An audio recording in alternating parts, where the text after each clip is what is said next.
Always remember.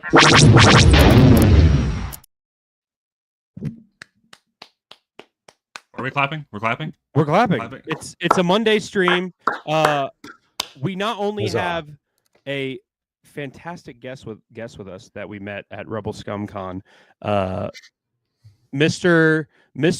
Skeleton Crew, Mr. Mandalorian, Mr. Vane himself. Get this bigger. I'm very amazing. I'm very amazing. We're selling it, folks. Marty, how you doing, dude? Happy to I'm have all right. you here. I'm all right. I noticed you skipped past the last name. Did you forget? It's a tricky one. It's weird. No, it's Matulis, right? See, I thought I was going to trip you up with the way most people. Yeah.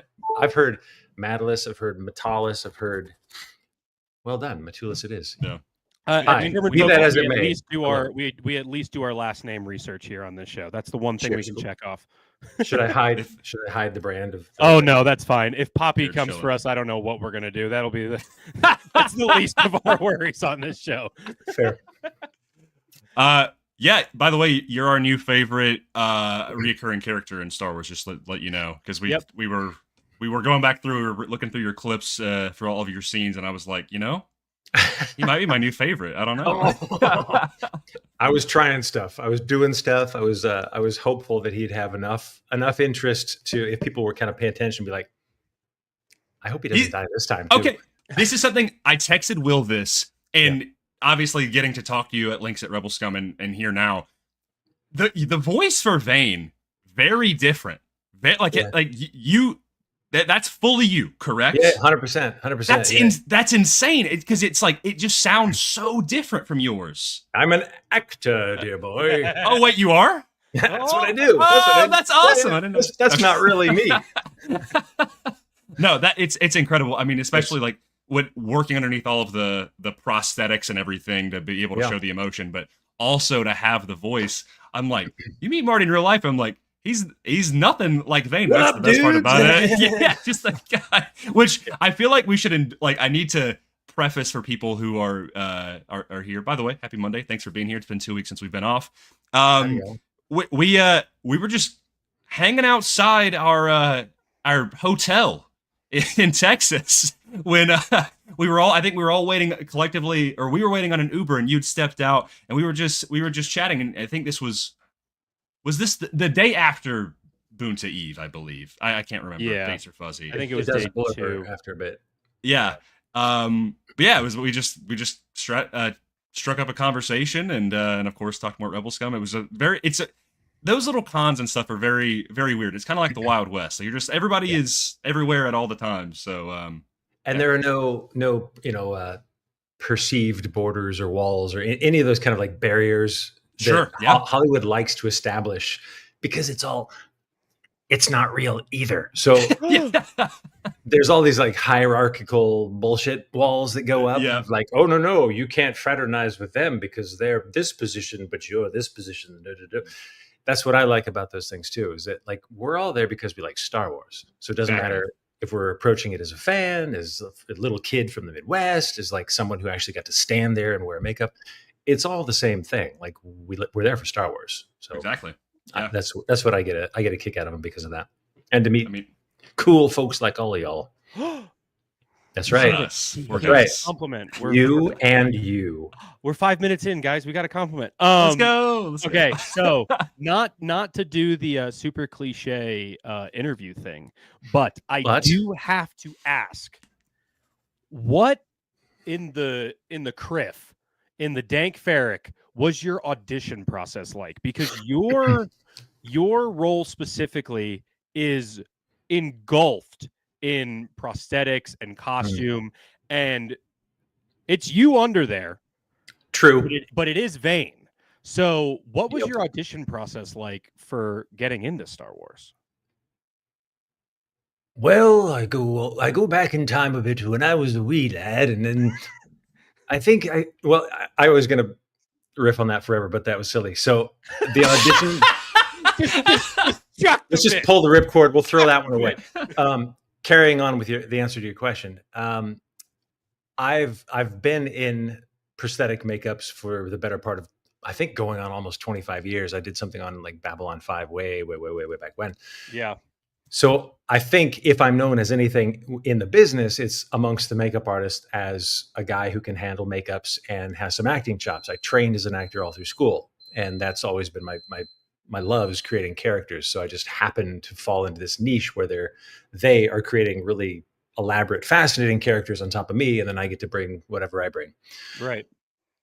So my agent at the time, I think, was also providing Lucasfilm with that type of person, someone who's either stunt oriented or has certain physical abilities, like Misty Rojas. She came in, Rosas, and so they knew of the agency. So I think the auditions were kind of non-typical, that you'd get an audition through like a special effects makeup heavy agency. But because of that, she got this audition and it came my way, and she's like, the secret code, I can't really tell you what it is, but it seems a little like those shows. And I'm like, I was like, well, those shows, really? I like those shows. I really like those shows.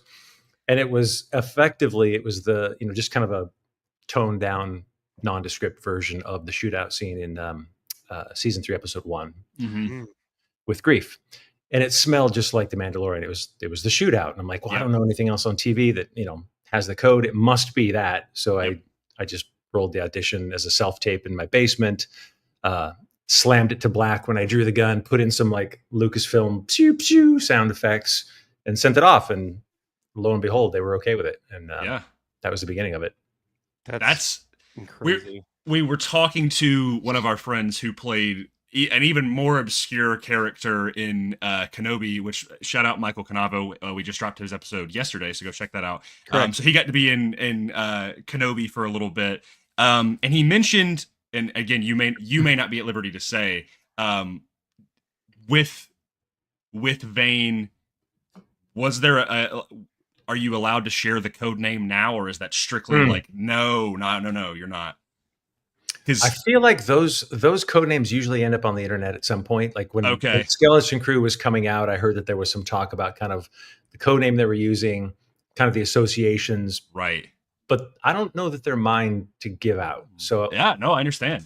I don't have my sheaf of papers that say NDA on top right in front of me. So I'm going to say, maybe seek that one out. It's not anything, I wouldn't be sinking the ship by saying it, but I just don't know that I'm at liberty to do so. Yeah. I believe Michael, when he played like a background character in Kenobi in the Path or whatever. And I think originally his code name was Partisan, because he thought he was going to be part of Saw Gerrera's, and then it was later Refugee. So it was pretty vague, but you know how they are with their more broader code names and stuff. But that's still cool that you have one and you get to kind of hold it close to the vest. Or I was just thrilled that it was the thing. Like, I loved watching it. The first 2 seasons. I ate like candy. And then finding out that I get to, don this really cool pirate dude. And go tromp around. It was, dream come true. Job. Was there any deliberation on what kind of species you would be, or was it pretty set in stone that you'd be a Nikto? That was known by the makeup artists. So I reached out. This is not the kind of thing you normally do, but because I was super jazzed about getting cast, I was like, oh, this is my wheelhouse, like makeup and acting, and now finally some character in Star Wars. So I reached out, I found out who the team was, and mentioned that I was just cast, and if perhaps they wanted to do it as a makeup and maybe not a rubber pullover mask. So they told me that they were already sculpting it because they wanted to do it. It was the species because they wanted to see that as a makeup, because it had never been it's always been a rubber mask up until then. So, yeah, they were jazzed to do it, and it turned out great. Like, I've got quite a schnoz, so they had to build him out a lot to hide that. Right. But it looked beautiful. I think it was really balanced. It read well. His eyes were great. Like, everything about the sculpt and the design and the paint job, like, I love him. I mean, obviously I'm partial, but I think he's a really great character. Yeah. No, I will go ahead. Sorry. No. I was going to say, I'm so interested in the audition process because everybody has a different story. And we talked to a couple people at Rebel Scum where while they were speaking about their audition, because Star Wars is so secretive and so mysterious before you're actually on set and dressed up like Luke Skywalker to know you're Luke Skywalker, there were so many people who were like, while I was reading, or like you were saying, of like, I kind of had a feeling it was that for the audition, because Star Wars is so jargon heavy sometimes. Was there anything in that initial reading that you were like, oh, they said the word Wookiee or something like that you were like, oh, that threw it off immediately? No, they, whoever they have in whatever that department is, they pretty much stripped it of anything identifiable. Yeah. Right. Other than, the fact that it came to me and it had the show code, and there was nothing within the text that would have indicated that. Like, it doesn't say, and then he looked over and there was baby Grogu. Exactly. Right. But I just didn't know if like the term like blaster was in there or something like that or anything like that. That's because I'm always so interested in like what they have to wipe all of that stuff out so strictly that like while you're in it, there's more than a feeling that you're just like, oh my gosh. But there's obviously jargon heavy. When did you learn what your name was for the character? Boy, that's a good one. Now we're going on some years since that first thing from season 3. I think once the ball gets rolling, like after the audition, I was expecting a callback or like some approvals to make sure that this skinny creature suit guy could handle it. For whatever reason, there was no callback. I was booked off the initial audition, which is bizarre. So then, I mean, I'm not, but like, it was all me. Sometime after that, when they let you know that you've booked the job, then things start moving over to like the paperwork department. The NDA is the first thing. Then you get contracts and you get all the stuff. And somewhere in the stuff, I think it was indicated what his name was.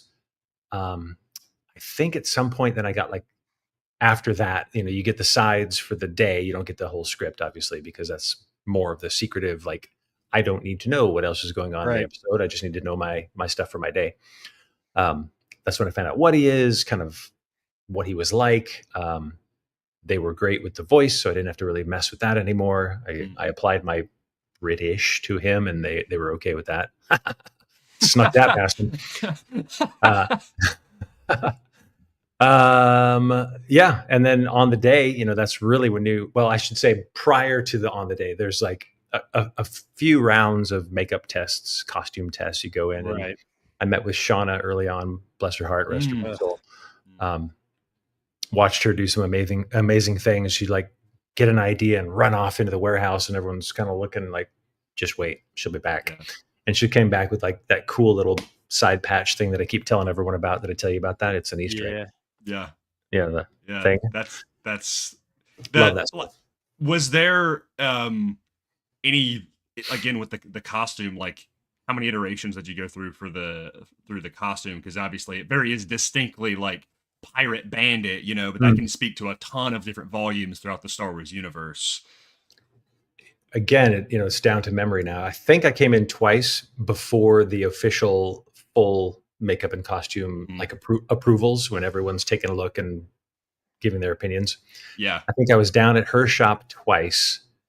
And then, I think it was then the day where we applied the makeup, did the full paint job, got into the full wardrobe, and then walked out and was subjected to all of these iPhones on FaceTime, like scrutinizing me, which again, like I've told this story a few times because again, it's one of my favorite stories ever.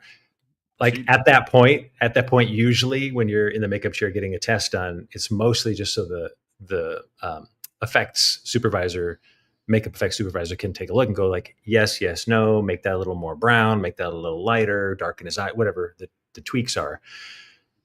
So it was that, but then I could tell there was something else going on. And, I've been doing this for 25 years. Like, this is a common thing, but there was something a little weird about it. Everyone kept coming in. Like, there was a PA or somebody who kept coming in, like checking on their walkie, like, so how much time? Okay, great. And then she'd scurry off nervously. And I'm like, this is strange.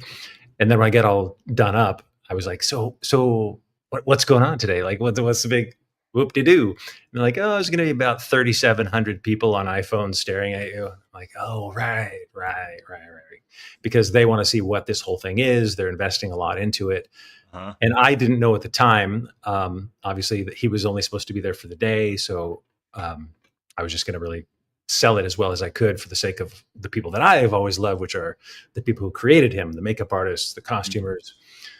So when the phones came out, I was dialed it up and, kicked it into gear and gave them everything that I thought they would want to see for like his range of expression. And I was just being an absolute dork on the phone to Jon Favreau. I mean, it was Vane talking to Jon. So I was like, giving him shit on the phone and like going back and twirling around. And I was just having fun. So I'm assuming from that, seeing the quality of the makeup, the quality of the costume, that he could move and walk and talk and chew gum, that somewhere in there they decided to not kill him off in that first episode. Yeah, that's awesome. Because there's a lot of flavor thanks to you to the character. Like you even saying about the makeup, I kind of forgot. I was like, any character that has been that species before is like, that's why I think it's so impressive, is the range of emotions and everything. Mm-hmm. So how many, this is kind of a gag question. How many times have people gone up to you and been like, oh, you're so vain? 6. That's awesome. I love that you just know that off because I'm sitting there and I was like, man, I want to make that joke, but I know someone's done it. I mean, you're 7, so lucky number 7. We did it. I'm putting that on my memorial. It's happened. Yeah, it's happened. And people are just pleased as punch when they come up with that too. I'm like, you're right. I see what you did there. Yeah. You're like, I heard that one before. Yeah. Okay. Has there been any talks of giving Vane a last name? Nothing that I heard.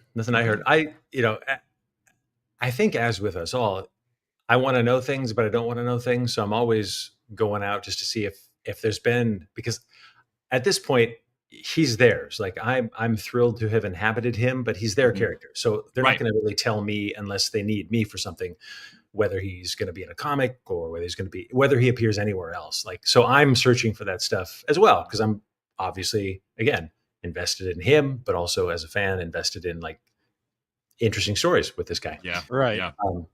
So I've only heard, what have I seen? Like there's a card, like a little Topps card. I think he shows up in like a little OS game, but I don't. He does. I looked that up today because I was like, I wonder if there's any other mentions. And there, in Star Wars Hunters, which has been discontinued, it is mentioned that Vane is a legendary pirate. And I think that takes place either a little bit after the shows or around the same time. It's like set on like some battle world planet where they're like gladiators. But so Vane has some clout on the other side of the galaxy somewhere. I don't know what else was revealed around him, but I heard something about like his prestige was raised a little bit higher through the description of that game. Hey, can you guys vamp for 2 seconds? I need to go. I don't know what I did, but I need to. Yeah, please. I'm gonna grab a paper towel. He's a real pirate. Back in a second. Take your time. Hey, thanks everyone for being here. Thank you for all of the birthday wishes as well. Yeah. We'll vamp with Grayson. Everybody here, say happy birthday to Grayson right now, or we're banning you. You better say happy birthday. By the way, I gotta shout out you for pulling off what you did today with that entire post, bro. Okay, I'm gonna like walk through here real quick. I was sitting here in my room and I was actually recording a video just like talking about how grateful I was. I ended up scrapping it. And I get a notification. You okay? You all good? Okay, we're chilling. Okay. And I'm sitting here and I was like, it's kind of funny that like I was like, I know Will knows it's my birthday. I was like, it's kind of funny to just like hasn't said anything yet. And I was like, he'll say something tonight. It's not at the end of the world. And then all of a sudden, it just like 2 PM, I just get like this notification. I'm like, what is this? And I'm like, oh my god. Like, and then I just like shout out Laney. As soon as I hit Laney's, I just started sobbing. I was like, this is I just was like, what? This is it. And you had a birthday today? Yes, today is my. Today is your birthday. Mm-hmm. Well, very happy birthday. Thank you. You are his birthday present to have. Yeah. Thank you for being. Hey, this is the best. Okie dokie. Well, I wasn't ready, but I'll. Happy birthday, Mr. President. I thought we were going to wait till later, but fine. That's what we were vamping. We were trying to see how we could segue into that. Grayson, should we do the super fun thing that we have to do because it is determined focus? Yeah. I don't have to even worry about you knowing any of this because you know Star Wars. And if you don't know one of these characters, you're forbidden from ever coming on again. I'm just kidding. I'm not worried at all. R2-D2 who? We love blind rankings. That is our shtick. Are you down to do a blind ranking here? I don't know what that means, but I like the idea. Yeah, let's do it. Okay. Well, it's very plain and simple. I'm going to say 5 Star Wars characters. You're going to have 5 slots. You're not going to know what's coming next. So when I say a character, you have to put them in that 1, 2, 3, 4, 5 slot, and they stay there. So you have to predict what's coming next. However, these are pirates in Star Wars. Pirates in Star. Yes, but I can. I know who 1 and 2 are. I can tell you because I felt like it would be a little unfair, maybe you'd be a little bit biased. I can go and give you a spoiler that you are not on here. I wanted Easy, to. Okay, perfect. Conflict of interest removed off the table. We're starting with 1B through 5 because obviously Vane would be 1A, so we have to go through and drop through the rest. Yeah. Right. You good? You rocking and rolling? I'm ready. I've got my Band-Aid on. Let's do this. All right. Perfect. Your first selection is your old boss Gorian Shard. I feel like the benefits weren't as good as they could have been on that job, and I did have to I told him I was out, so and it was his fault that he crashed. He doesn't know how to drive a shit. Like I put him at 5. He's a 5. I kind of agree. All right, we're putting Gorian. Plus, how does he stay hydrated all the time? Does he have a spritzer? He's got to have just like the grossest moldy bath water. It's crazy. Somebody's got to be watering him. He pays somebody to come by with a Star Wars watering can. Gross. Picking mites from his lettuce face. Okay. Yeah. Next one. No, you're good. We loved talking in between because that's the best part about it. Next up is Hondo Ohnaka. Well, from 5, I'm just gonna go to 1. Whoa! Awesome. I'm sure you're going to come up with some lovely names, but I love that character. I love the voice. I love that they loved him to keep finding ways, interesting and fun ways to bring him back in. Another pirate that deserves to not die ever. I completely agree. In fact, I'm praying that one day there's a live action Hondo, and of course 100%. It would be sick if Vane was there because I feel like there's like that correlation. I mean, literally, it feels like we were inches away from it, right? That's my dream. Of course, I mean, I don't know if Vane's ever going to show up again, but if I get to be in him for anything else, I really hope that they do something with Hondo because that would be ridiculous. That'd be amazing. Yeah. I was banking on him showing up in Skeleton Crew. So when he didn't, really? I wasn't disappointed, but I was like, wow, that's interesting that they didn't do that. So was I on behalf of all the internet that was hopeful. Yeah. Listen, season 2 can still happen. They kept teasing stuff and they're like, oh, it's going to be Hondo. And then I remember when Vane's face first popped up, of course, I was like, kind of watching the chatter from a distance. And a lot of people were like, that one guy was like, that pirate's ass. I'm like, he likes Hondo. He's butthurt because he doesn't have Hondo, but we all were a little bit. That's okay. I get it. It's a comparison is the thief of joy. All right, guys, we can. All right, so you got 1 and 5. 1 and 5. 1 and 5 are done. We just got to fill in the middle now. think there's one of these that you might be pretty upset about, but I we'll see. We'll see. Maybe I'm wrong. Upset that they're on the list, or upset that I've already slotted 1 and 5? Take them off the list completely. We'll see. We'll see. Next up is our gal from Solo: A Star Wars Story, Enfys Nest. You see how much I'm blinking right now? Yeah, I saw that movie a long time ago. And you said you knew. Lady, do you remember the 4? Okay. All right. Yeah, put her 4. Because I don't remember her well enough. She was the guy that your actual pirate captain in the show that you were in and your origin started in is at 5, and a character you know so little about is at 4. That's awesome. Take that, Gorian Shard. I'm not much of a follower, you know. Yeah. Hey, you should say Solo is really good. You should give it a shot. Yeah, I will watch it again. I do remember watching it, and the thing that I loved the most was Han and Chewie's kind of like bromance beginning. Yeah. Yes. Their origin story was why I was in that movie. That's I it. I kind of blanked on everything else.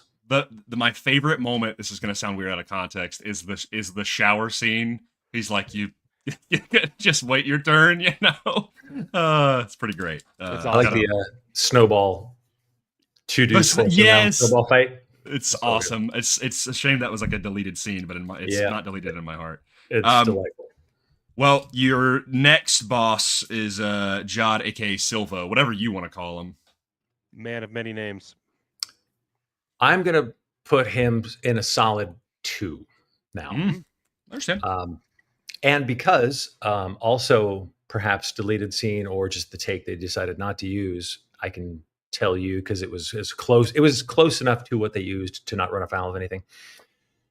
So when Jod is kind of trying to re-ingratiate himself, as he was so adept at doing, back into the Pirates' good hearts, he was singing that little shanty and kind of getting us all nostalgified to go get those credits. And he pulls the credit up, and I get all crazed because I like the credits, and that's all I want in life. So when we shot it, am I going to get in trouble for saying this? No, because the show's out and they chose what they chose. We had another take. All the takes, they just didn't use it in the edit because they cut out quicker, which made sense. So therefore, I feel fine in saying that at the end of that, when he's up on the table, they smartly finished it with him and Brutus clocking each other. Yeah. When we shot it, we also shot him flicking the credit to Vane, who grabbed it and ran off. Yeah. So because of that, I'm going to put him and he was okay with me climbing the ladder.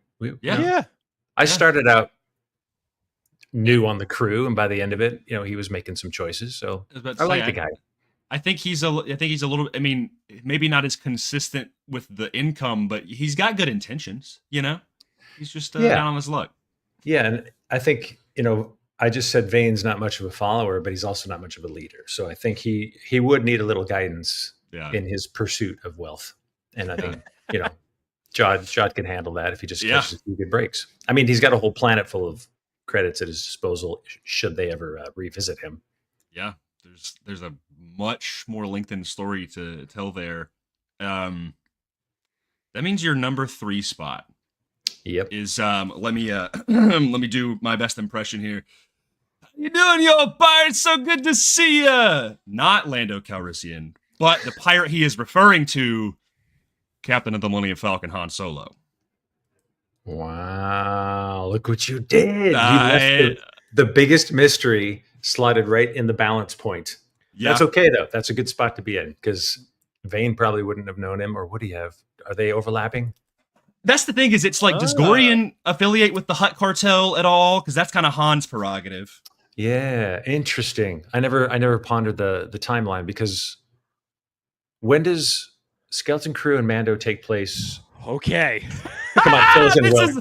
This is amazing, because we just had a full discussion about this last week. Wait, we did this for like 45 minutes last week. What have you got? Live, trying to figure out when all of this takes place. Mm-hmm. So Mando season 2 and 3 are both 9 ABY. So 9 years after the Battle of Yavin. So it would be 5 years after 5 years Return of the after Jedi. Return of the Jedi. 5 years after. So Yeah. They all take. This is the kicker. Every Disney Plus show is 5 years after Return of the Jedi. That is like a kind of confirmed timeline. okay. Mando season 1, Mando season 2, Book of Boba Fett, Mando season 3, Ahsoka, and Skeleton Crew all are in the same year. Wow. According to Star Wars timelines, which came out end of last year, and the Star Wars Insider articles where it like goes into those years, which is crazy.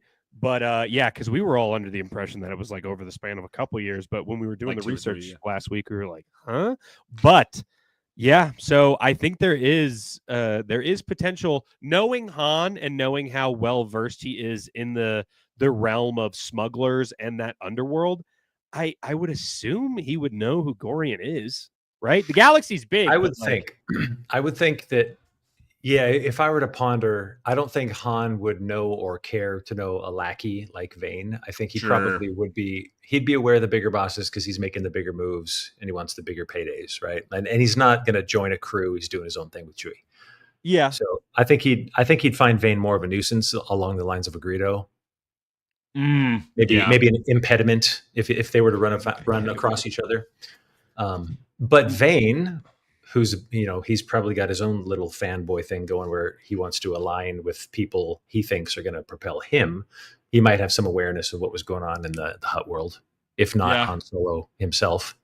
Right. I mean, also, I think even at that point, most people probably know Han, considering he is one of like the most notorious. I don't know if he turns in his like General Solo card, because in like I think in some of the older stories he resigns being a general to go back to smuggling. So Wow. There you go. So maybe bold move. My pipe dream is I'd love to see Alden Ehrenreich return as Han post Return of the Jedi, but I know that might be a hot take for some. So that'd be interesting. Yeah, I mean, I can see that. He's aged into it more. It's been 7 years. It's been 7 years since Solo. Well, that'd be all right because that's going to put him a little closer to A New Hope Han Solo, isn't it? Yeah, he's got to be approaching that. Right. Yeah. Interesting. So the ranking we have here, and I do have a 2 additional questions to this as well. So you've got Hondo at 1, Jod or Silvo or whatever you want to call him at 2, Han Solo at 3, Infus Nest at 4, and Gorian Shard at 5. If there was one on here that if you were presented the opportunity to swap one, would you? And if you did, what would? No. Wow. Solid. There you go. That might be the first time that's ever happened. Nothing to change, nothing further to add. That is, I am happy with that balance. Love it. So you can be number 2. Fine, Grayson. Thanks, man. I appreciate it. I've always wanted to be a pirate. Slide everybody down. Gorian can just drop off, and you can slide into number 2. He didn't even put Vane on the list. He put you on the list, Grayson. You're lucky it's your birthday, dude. Well, I know Vane is at least 7 because that's the number that the 7th time I mentioned the Vane joke. Will, how long is his birthday going to last? We got 3 hours and 50 minutes. My countdown is ticking right now as we speak of when his birthday is over. You're amazing, Grayson. Happy birthday. Thanks, guys. No, where would you feel if Lando was on the list? If you could take one out and there's a 6th spot, this is just for fun. Because Lando also is kind of a pirate, I would say. I think if Han's going to stay 3, then let's put Lando 4. That's fair. Gotcha. Yeah, close enough. Proximity, but not above. I like that. It's interesting because when you think about the title of Han and Lando, I think Han is immediately you think of smuggler. Lando, you think more of like swindler, maybe. And then pirate's like the 2nd and 3rd thing you would say, maybe. So, yeah, deal maker, but. Well, I mean, I think you can take the character that he presented us. He's a smooth talker. He'll make some big deals, but when push comes to shove, he might come through if he's in the right place. But if he's still a self-serving prick, then things aren't going to go so well. Right. That's valid. Dude, thank you for doing that. That's awesome. Yeah, that was fun. We love to tee those up as much as we can. So we were like, there's a solid roster of pirates out there now. Yeah. Yeah. And what a very clippable game for you in your empire here. Oh, he found our he I know found how it our- works. Yep, I may he be got it. old and scruffy, but I know what you kids are doing. He got it. He got it. And What that's can why we he put clip you out of at this? number 2, Grayson. That's why he put you at number 2, just for us. You can use as big and bold of a font for that part as you want. That I'm taking it. We're taking Captures it. it. There's going to be Outlines and it can explosions behind it. glow. Yeah. Play that. Speaking of the list that we just went through, and you may have chosen one of these or not, but in Star Wars specifically, when you were choosing the characteristics that you did, not only in the audition, but like when all of those iPhone cameras were in your face, when you really didn't know as much about the character as possible, was there any inspiration that you were taking from Star Wars specifically, or pirates of yore from anything else that you were like, oh, if I'm going to be a pirate, this is somebody who I've really enjoyed? Right. Well, I think there was nothing conscious to try to bring up any associations. I think that by absolute virtue of the weight of the costume and how you end up moving in something so big and heavy, and that he was kind of British, I think there's an inevitable element of Jack Sparrow that's going to get sprinkled on top of it, no matter what you try to do. Right. As an American trying to pull off a Brit as a pirate with a long coat, that's just going to happen. Yes. But I was also conscious that I didn't want to come across as a parody of that. So I was trying to just kind of work with what the makeup kind of inspired in my own creative mind, what the cost, I didn't really have to do much, like putting on those giant boots and the giant coat and then getting the makeup on. And this is probably the most terrifying part in the entire process for me, Marty, as an actor, because, the audition, you do what you do and you forget about it and good luck. And then if great. So then great.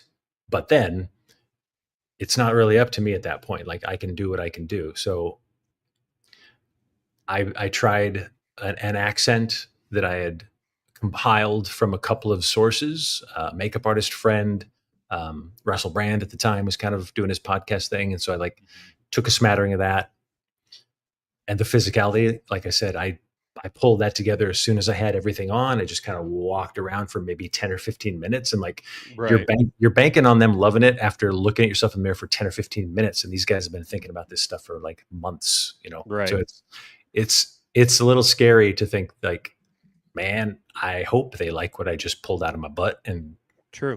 Lo and behold. Yeah. Hang on a second. I got to turn another light on. No, you're good. Oh, I have an interesting. Sorry, this is random. I have a random thing that I want to bring up. This is just something that came to my mind because now I'm curious. We spoke to people at Rebel Scum, and I don't remember who I was speaking to, actually. I'm drawing a blank. Anyway, Will, you often like to ask if there's someone in the Star Wars galaxy, no matter the timeline, for you to interact with, who would it be? My addendum, kind of interesting little twist on that question is, let's say this is after Skeleton Crew. All right, Vane made it off at and he's somehow whatever, he's good. There is a heist that is presented. Okay, let's say it's the Galactic Star Cruiser, the Halcyon. There's a vault in that, by the way. There is a plant that Vane hears that there is money and there's going to be in a certain plot chart, and he wants to do a heist. Mm-hmm. Who are the 5 characters? 5? Come on, dude. Who are the 48 characters that you want? I'm at least the first because it's my birthday. No, and these are 5 characters, whether you have interacted with them or not, to hopefully do this heist. 5, you say? Yeah, so it's you and 5. It's you. This is like Ocean's 11. Yeah, we're putting together a team. And okay. It's Vane. Well, I have a go-to, and at some point this is going to get out there even more because it's always my go-to, because the pairing of Vane and Shin Hati at anything just because of the height difference alone makes me giggle when I think about it. And by the way, can you clarify how tall you are? And I'm going to look up how tall Ivana is. In the boots, I'm like 6'6" to 6'7". Oh my goodness! Yep. And I don't know how tall she is, but I don't think she had huge shoes, so I'm sure she's pretty close to her height. Yeah, she's actually taller than I thought she is, but she's 5'8", so that's still a good foot taller. I think it'd be fun. So cinematically, that's a gargantuan difference. I think that'd be hilarious. They're both volatile, so I think no matter what, like it wouldn't go smoothly, but it would go hilariously. Yeah, that's awesome. Trying to follow anybody's orders and like who's going to come up with the plan. I think that'd be hilarious. Mm-hmm. Oh boy. Along those lines, I mean, I kind of like that comedic tension because they're just emotionally unstable people. So I think Bib Fortuna's got to be involved somehow. He's like, because he's like, a semi-inept fixer, also kind of like a bootlicker. So I think he should be there. He's got to be involved in the planning session. Maybe he like finds the schematics or does some translation or like, he works the guy at the desk. Already bonkers. He works the desk. Yeah. Okay. I'm getting on board with this. By the way, is the Bib Fortuna inclusion, is this pre-Jabba choking it, or is this post when he's a little more? He's got a little bit more bib in his Fortuna. Sure. I think he got a little lazy with Jabba. I think it's got to be pre. He's still climbing the ladder. He hasn't worked on his 401k for a while, so he's like, there you go, establishing himself. Let's see now. Where else can we go with this one? So we got 3. We got Vane is 1. So I only need 2 more. Great, thanks. Yeah.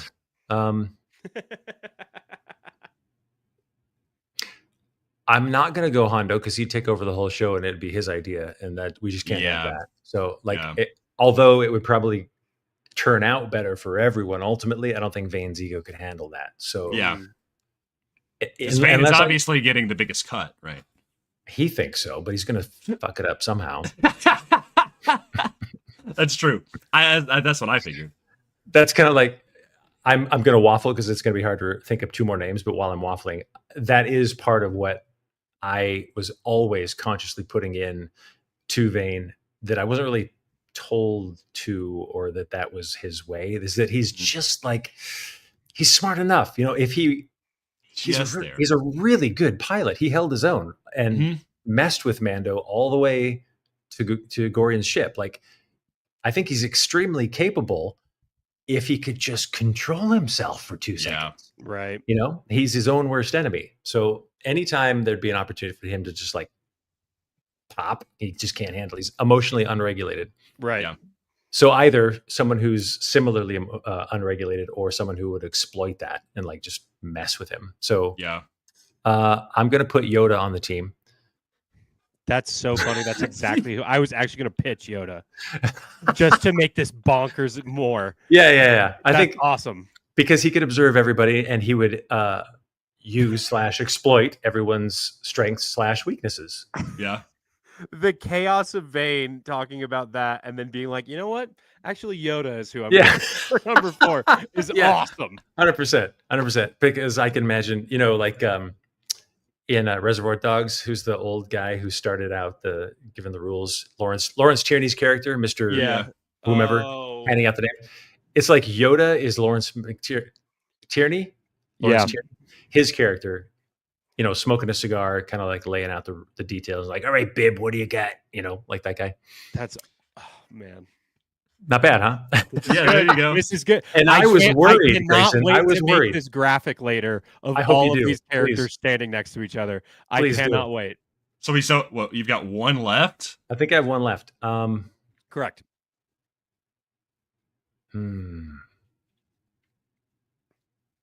Okay. I don't remember his name. I got you. You tell me I got you. Return of the Jedi. And I don't remember I feel horrible that I'm blanking on the actor's name, but he was at Rebel Scum.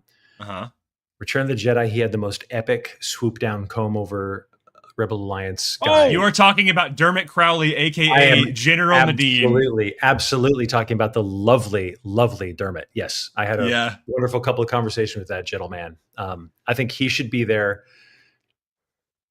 I think that's incredible. He and Yoda are kind of on a similar, like, calm, intelligent bent. Yeah. But maybe if Yoda's putting it all together, Yoda would have a hard time going in the mission because everyone would be like, hey, why is Yoda here? But I think Dermot's character could probably slide in beyond the mission to kind of guide us volatile chaos machines. Mm-hmm. That's my team. I cannot tell you how much I love that lineup. That is awesome. There's a lot of potential there.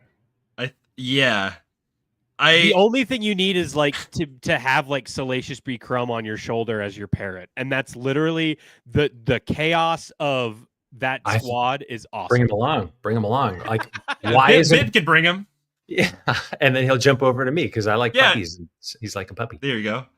That's so good. That is so much. I need to get a calculator and be like, all right, like, what are the chances of like planning this out and this actually happening? I think it works. Oh, if you want to D&D chart this up and like see what it all it's funny.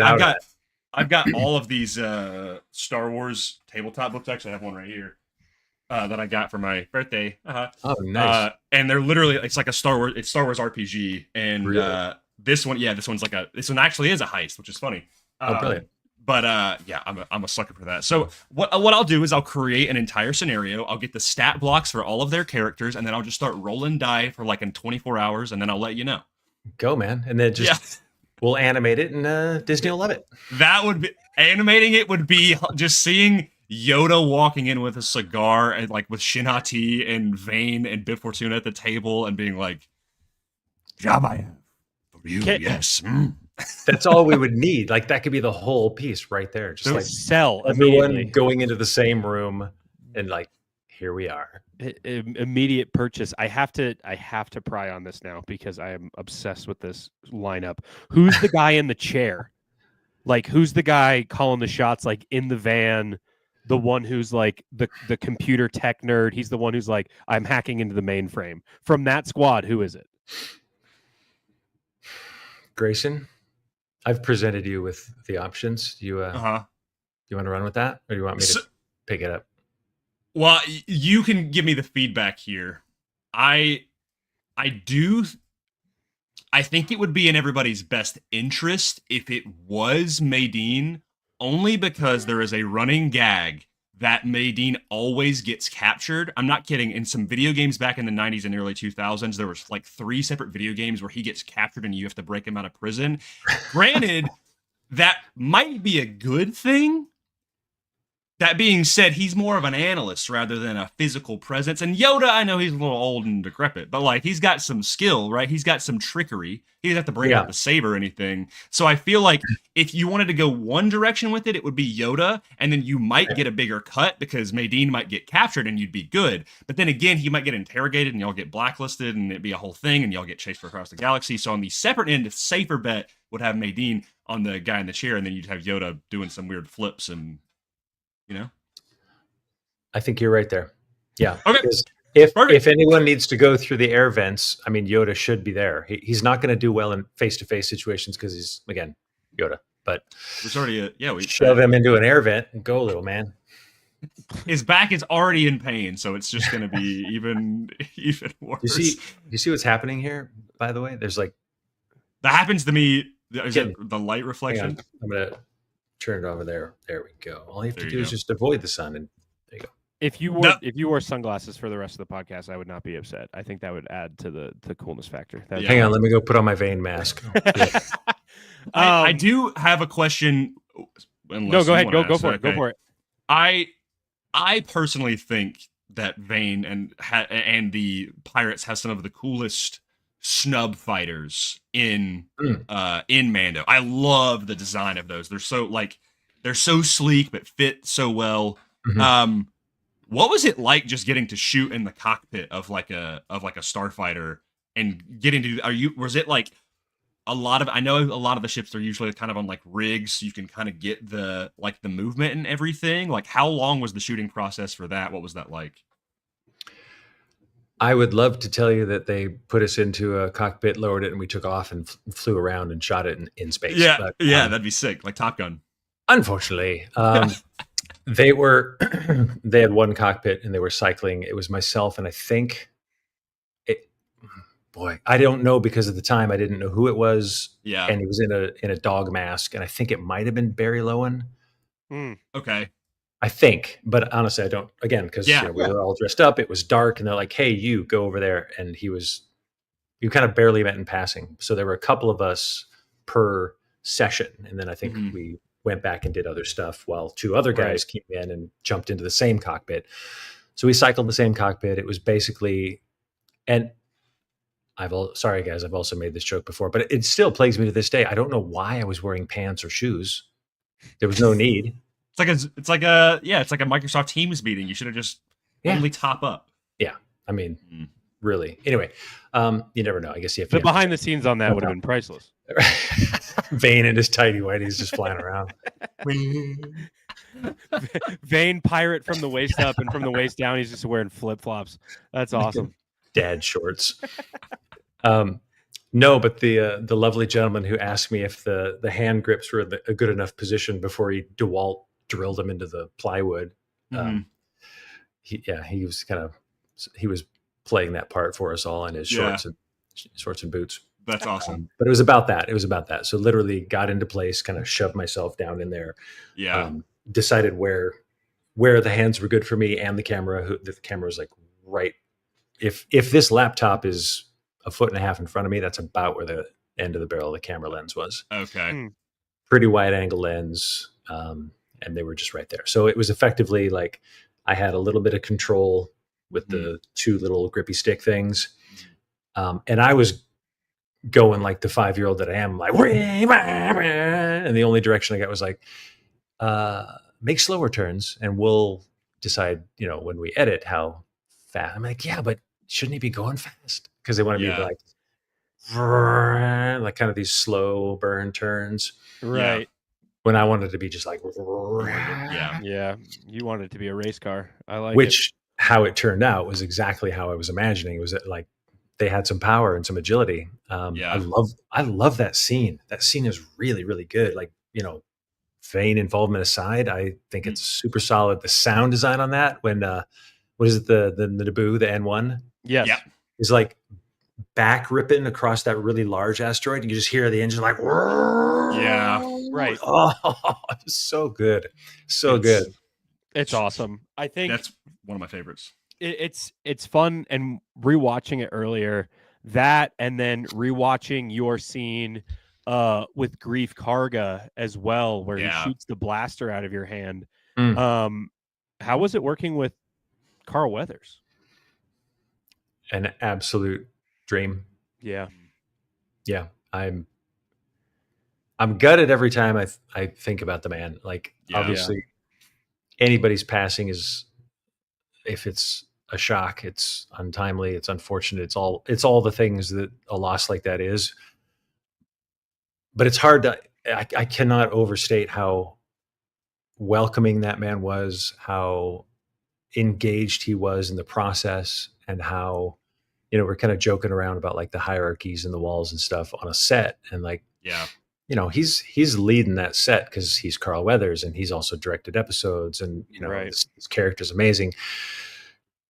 He didn't have to spend any time with me. I'm just some like alien of the week, pulling a gun on him. But he was there before we got to set. He sought me out because he knew we had this scene, and he wanted to work the scene. He wanted to run lines. He wanted to make things smooth. He wanted to answer questions that came up. Like, he was there to work, and I was his scene partner.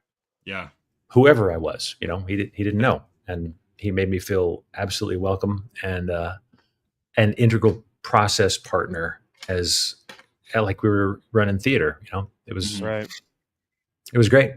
Yeah. He shot the shit with me over lunch. I don't eat much in an alien suit because you don't want to screw things up. So I was like, when else am I going to be sitting on an outdoor set, on a Star Wars set? So I just kind of found a block and just looking around, and suddenly here's Mr. Carl Weathers coming over. He's like, hey, and he just sat down and we just started shooting the shit. He's telling me stories about old Hollywood, and nothing but a tip-top professional and a really kind man. My experience was he was phenomenal. Rewatching those episodes, it was it had been a while since I'd watched the scenes, and I was like, wow. I was like, you forget how much like gravitas he has, and of course, just like even outside of Star Wars, how kind of a person he was. So I'm really happy to hear that like it was a good experience. But yeah, it's lovely.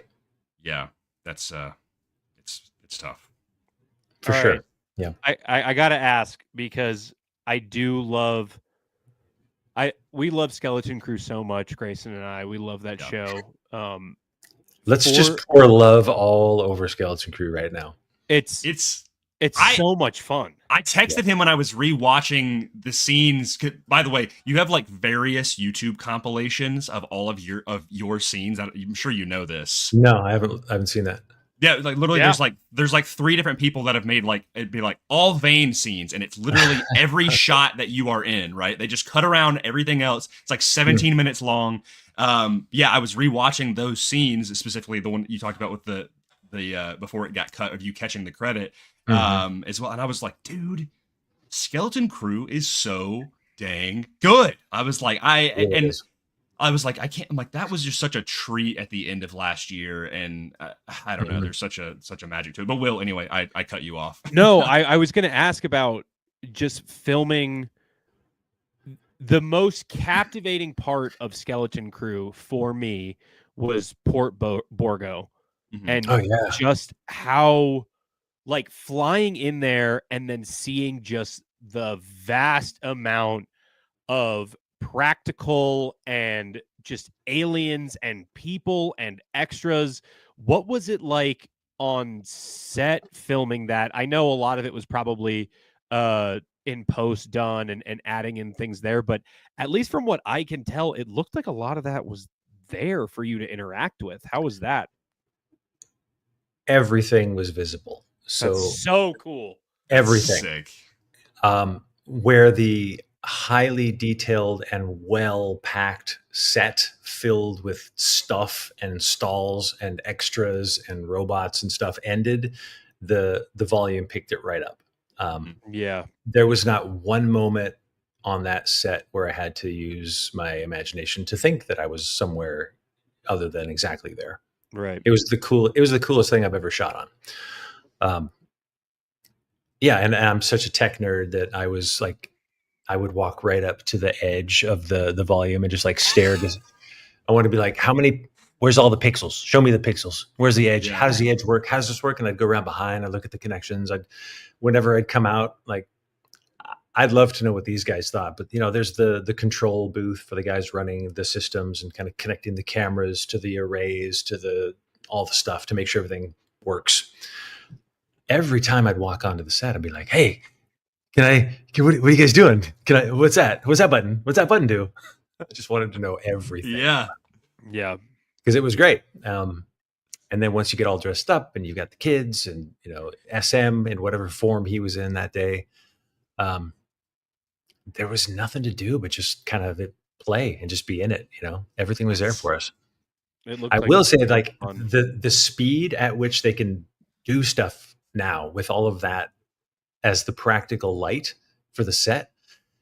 If they need things to look a little brighter, they just lighten up the ceiling color in the LEDs. If they need, I remember like there was a fire element, like a big fire in a sconce that was burning, I think next to Brutus when they're showing him. Okay. When they turned around and they're shooting Wim, Brutus is not there. The fire's gone for safety. But they're like, hey, call up a fire element on the wall. And so there's a fire element on the wall. And they're like, okay, make it a little bigger. All right, slide it over here. They're lighting the set like this with no physical practical lights to literally like move around and run cables past. It's fast and it's really cool tech. I think Skeleton Crew is one of the prime examples of the perfect blend between that practical and digital element right there. I mean, the fact that like they're able to do that on a whim, unintended, is extremely cool. Like that they're able to just do that so quickly, and yet you're still walking around in this sandbox. I've always said that Port Borgo specifically is it's the cantina up to the nth degree. You know, I'm like, Yeah, it's because it really encapsulates that feeling of all of the weird creatures and signage and, you know, and stands. It's kind of even weirdly got like a little bit of like a Blade Runner vibe to it in a way, with like the little like shops and stuff. But yeah, like I was really glad that like they had went all in on that. That's just like like to be able to like walk around and live and breathe in that is wild. I think it was also extra. Well, I could use the word smart and just plop it all over that show. I think it was really, really smart how they took advantage of the strengths of the volume and recognized where, I mean, it's even hard to say weakness, but where it might fall off is if it's maybe too wide and you're there for too long, and then your eyes will start to pick like, oh, well, there's the set and there's the wall. Maybe you can see. But if you're on a longer lens and there's a lot of foreground, and because if you're on a longer lens, the camera data and the lens data is being fed into the image, and it's like a ViewMaster. So whatever you're shooting is moving itself in 3D space in this 2D element. So like everything stacks up. So as you're tracking along, everything looks real. It doesn't look like a flat surface anymore. So I think that that approach was what I saw the most when I was watching the show, is that, you know, a lot of the use of long lens, and that really helped. Yeah. The overall lighting tone of it was awesome. That beautiful background of all the cables and the ships kind of docked outside. I loved it. It was really beautiful. It looked incredible. Because over the conversations that we've had with you, you are such a sponge for the industry, and like you said, for tech and stuff like that. This is not even, and maybe you say Star Wars. I don't expect you to. I have no idea what you're going to say here, but what made you want to get into the business? Pancakes. That's exactly everybody at home. I don't fill know out your bingo card because pancakes. He said pancakes. That's what we all knew he was going to say it. It's always pancakes. What made you want to get into the business? Like, I'm just curious for. Oh wow! You like specifically, the business. Yeah. Movie lover kid. I could go back. I mean, obviously, Star Wars was huge. I was 7 years old. Yeah.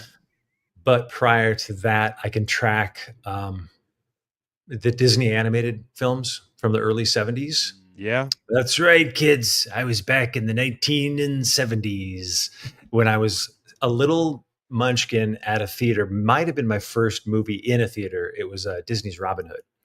Oh, wow. And I remember that I had a record player in my room, and I would get, you know, the little Disney records that when Tinkerbell waves her magic wand, turn the record over. Like they literally had to cue you, like, blah, blah, blah. Okay, kids, flip the record over. It was wild. Yeah, it's old school tech, but I had the records. So I was listening to Disney's Robin Hood specifically. That one really captured my imagination. I was listening to that on repeat for who knows, a year or two or three as a kid, as that young of a kid. And I was speaking along with it. So I was kind of picking up these British accents and like Phil, you know, his kind of Bronxian, you know, New York accent, like all these different vocal tones. And Peter Ustinov as Prince John. Come on, dude. Has there ever been a better character than Peter Ustinov's Prince John? Wow. Say there has not ever, gentlemen. I know you're too young and you don't know what I'm talking about, but you go do your research. Thank you. Not. Thank you. Now, when we're done with this podcast, you go listen to that soundtrack, boys. Anyway. Yes, Marty. Yes. We will. Anyway, I think that's kind of what set me on the path. Like that's awesome. I was fascinated. I didn't understand it, but I knew that it was fun, and you could kind of like, you know, pretend to be the characters, but I would also want to do the voices of the characters. Yeah. And then Star Wars just changed, you know, it upended everybody's world, and everything was Star Wars from that point on. So then you had even more British accents to play with all the Imperials, and, you know, so a little bit of faux British in James Earl's portrayal. And then as time marched on, I mean, Raiders was a huge impact in more of at that time. I was, I think 14, and I was getting a little bit more critical in my right. Can you imagine being 14 when Raiders of the Lost Ark came out? I cannot, but oh man, am I jealous. 14. I'm like, wait a minute. How did they do? That's when the, how did they do that's really started like really cranking up. Because I had Bantha tracks, and I was starting to understand, like, oh, the Wamp is a guy in a suit. Okay, I get it now. But Raiders was so complex for my brain at the time, at that age.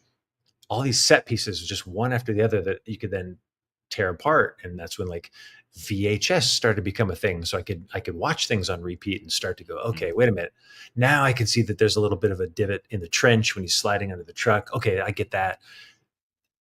And that just kept building. So that interest and that desire to kind of understand how things go together has never lessened even an iota. I became an editor for 20 years just because I wanted to have that help me understand how to be a better actor. But then I was so excited about editing. I'm like, oh my God, I can do everything as an editor. Like, so any aspect I can get my hands on of visual storytelling really jazzes me up. Is there awesome. I'm going to steal, shout out Letterboxd. I'm going to steal your job right now. Love Letterboxd. Oh yeah, me too. Me too. Obsessed, boys. Let's get on each other's channels. What's your top 4 then? I want to know.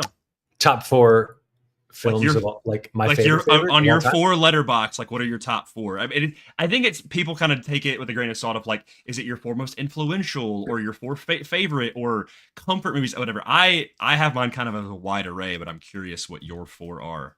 Is that something I have to set up, or does it like help me determine that? Where is this? I'm going to find it. It's on your. It's on your. Let me pull out my Letterboxd. I'll pull out mine. On my profile. Would you like the visual? Would you like to see it? Sure. I stand by this. Are you ready? Yeah. Perfect.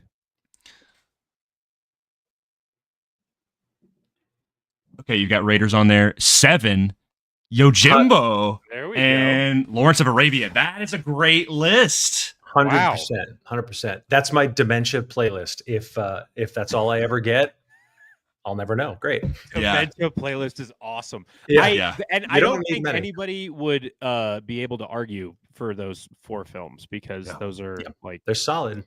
I mean, some people might say a little too on the nose, but I know what I love. I know why I love them. Those are 4 that I can just, for any reason at any time, either call it up in my mind or go to a file and start like watching a scene. I just found all of the supplemental material. That's an interesting way to say it. I revisited. I didn't like find out on the internet somewhere. I revisited all of the rediscovered. Yeah, I was reevaluating all of the behind the scenes stuff on the 7-ish reissue. Yeah. The production design stuff is amazing. The commentary tracks are amazing. Like, I was huge Criterion DVD guy. Yeah. I didn't go to film school. I absolutely ate Criterion discs for breakfast, lunch, and dinner, and then was taking acting classes and teaching myself editing, and taught myself this stuff because I love it. Yeah. That's it. Those top 4, especially like the George Lucas pipeline, is very real with Lawrence of Arabia and Yojimbo. For sure. I have 2 questions, but I kind of am like, maybe I'll do one or the other. Wait. I'm sorry to interrupt. Does this get us away from Letterboxd? Because I want to know your top 4s. Will, do you have Letterboxd? I do, but I don't use it as much as I should. I know my top 4 though. Okay. Well, yeah, you go first. Well, since you have the app, why don't you do yours? Gosh. It's my birthday, guys. I'm just kidding. I'm not like that. Well, this is let's see if I can. You can probably read it just fine. Let's see if it focuses. Come on. You can probably guess from the. I'm looking at the blur. See if I think the second one maybe looks like either Blade Runner 2049. 2049. RRR. Gosh. No, Spider-Man. That's Spider-Man. Okay. Yeah. Okay. It's Spider-Man 2. You got 3 of them. You got Spider-Man 2. You've got Blade Runner 2049. You've got Empire Strikes Back. And then my 4th one is a movie called The Guest. It's kind of a modern cult classic. The Guest. I don't know The Guest. It's about an hour and 45 minutes. It has Dan Stevens. It is directed by Adam Wingard, who is more popularly known now for directing the modern Godzilla, like American Godzilla movies, which, this movie, don't watch anything. Don't watch any trailers. Don't read any descriptions. It is best experience purely blind. It is awesome. It is such an homage to 80s thrillers. I love that. Great. So, 80s So Grayson, it's like it's my birthday. I've been absolutely poring over thriller structure lately. Okay. Like I've been, Masterclass. Do you also do Masterclass? Yeah, I'm aware of it. I don't have enough money for it, but I'm aware of it. Yeah. Yeah. I got in on the ground floor, so I've been using it and abusing it for a long time. And I've been going through like Dan Brown and Robert Patterson. They're talking about novelization thriller structures, but cinematic novelization, whatever. Just breaking that down and then watching films that take that thriller structure. And yeah, good stuff. Yeah. No, I sorry to interrupt. I'm just getting I'm not caffeinated, but I feel like, the more we talk, Empire is an undeniably solid choice. Like that is a beautiful film, not just a great Star Wars show. It is Empire Strikes Back is my favorite movie of all time. It's phenomenal. And I think modern film bros, shout out the film bros out there. They always give me crap because they're like, oh, you got a Star Wars movie on your top 4. I'm like, yes, I do. Yeah. I was like, here's my hot take. There are the greatest sequel of all time is either Aliens or Empire Strikes Back, and it depends 100%. On your taste. I'm with you on that. Yeah. So, yep. I think Cameron elevated it with what he brought to Aliens. I think you could dive into Empire pretty much anywhere and pause it and just examine the balance of the frame. Yes.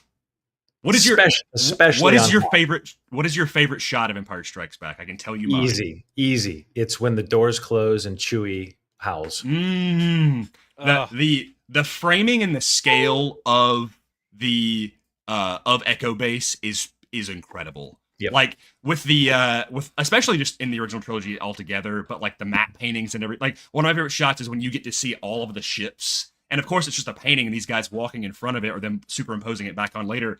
But I'm like, it's like, I mean, that when you're talking about the volume stuff, I was like, that was the volume back then. They didn't see that stuff, but they did it, and it still holds up over almost 50 years later.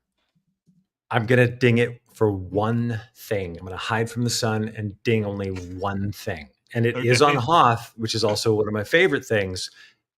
But it's that one poor Hoth guy who's on the green screen. And he's like, I can't remember the lines, so I won't do it. It was like, okay, and then you guys are going to go and then do the thing. And he kind of turns around and goes, I don't know where to go. Yeah. He was really cold that day. He pauses, he looks around, he's like, should I walk? I don't think I should walk. I'm just going to stand here. And then cut. Well, actually, let's finish the Empire's discussion because we still have to get to your top 4. I'm going to go ahead and say my favorite shot is Luke and Vader. It's the blue and the orange in the carbon freezing chamber. Honestly, it might even just be Vader's silhouette just standing there as Luke turns around, and it's got the blue background, it's got the orange stairs, the color contrast there, the silhouette of Vader, the breathing, and of course it's even better when I have a funny story. Shout out Cole, my best friend. He tried to put the shot of Luke and Vader like when they first have their lightsabers out, his credit card company or his bank like will let you do custom pictures. He tried to submit that picture on a credit card and they denied it because there was weapons involved. Oh, credit card company, that's so cute. But then they let him put a Death Trooper on there, so I'm like, okay, whatever, that's fine. But Will, also one of the best line deliveries of one of the best lines in the entire series. Just that, like, he's not even moving, he's not even lit, and he just like gives him, like, cuts him to shreds before anything happens, before a single blow. But you're not a Jedi yet. Yeah. Oh. So good, dude. Yeah, dude. Do your best, boy. Yeah, he's just playing with them at that point. That's perfect. Too good. Will, what is your favorite shot in Empire Strikes Back? And then I also want your top 4. You can answer in any order. So for Empire, my favorite shot is Luke and Yoda in Yoda's hut on Dagobah.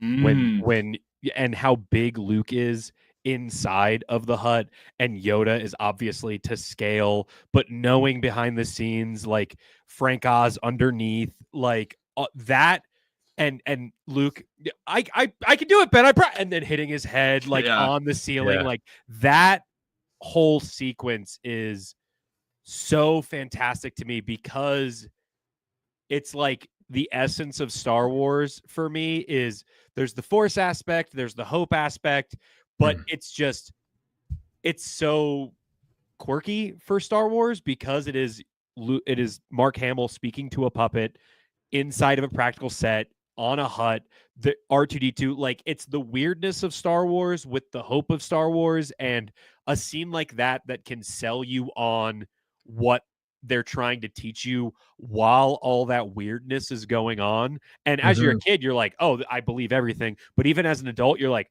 I believe everything. And you're not picking anything apart for like, oh, what's this puppet doing? Like, it is just so, I love that so much. And obviously the dialogue between them is fantastic. And I'm such a Yoda nerd as well when it comes to Frank Oz and puppetry and that whole side of things. But like, I think that's mine for Empire. There's so many though.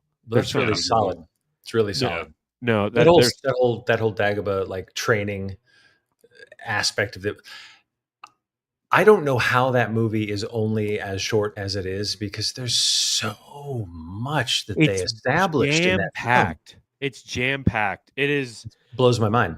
It's phenomenal, and like anything on Dagobah for me is my favorite parts of Star Wars, whether it's in Return of the Jedi or in Empire and Yoda, and it's just that's what made me fall in love with movies is stuff like that. And although segueing into my top 4, although Empire is not on my top 4, Return of the Jedi is.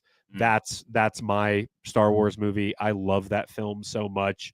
It's the movie that it's the first Star Wars movie I ever watched, burned out the VHS tapes because so much of that movie is like such refined Star Wars. Of Empire, obviously A New Hope set up the world and there was so much in A New Hope, but then Empire just like opened the can and it spilled out. But then Return of the Jedi really like beat the nails in of what the world was going to be. And I think that's where I enjoy Return of the Jedi so much. Outside of that, Butch Cassidy and the Sundance Kid is my favorite movie of all time. I love that movie.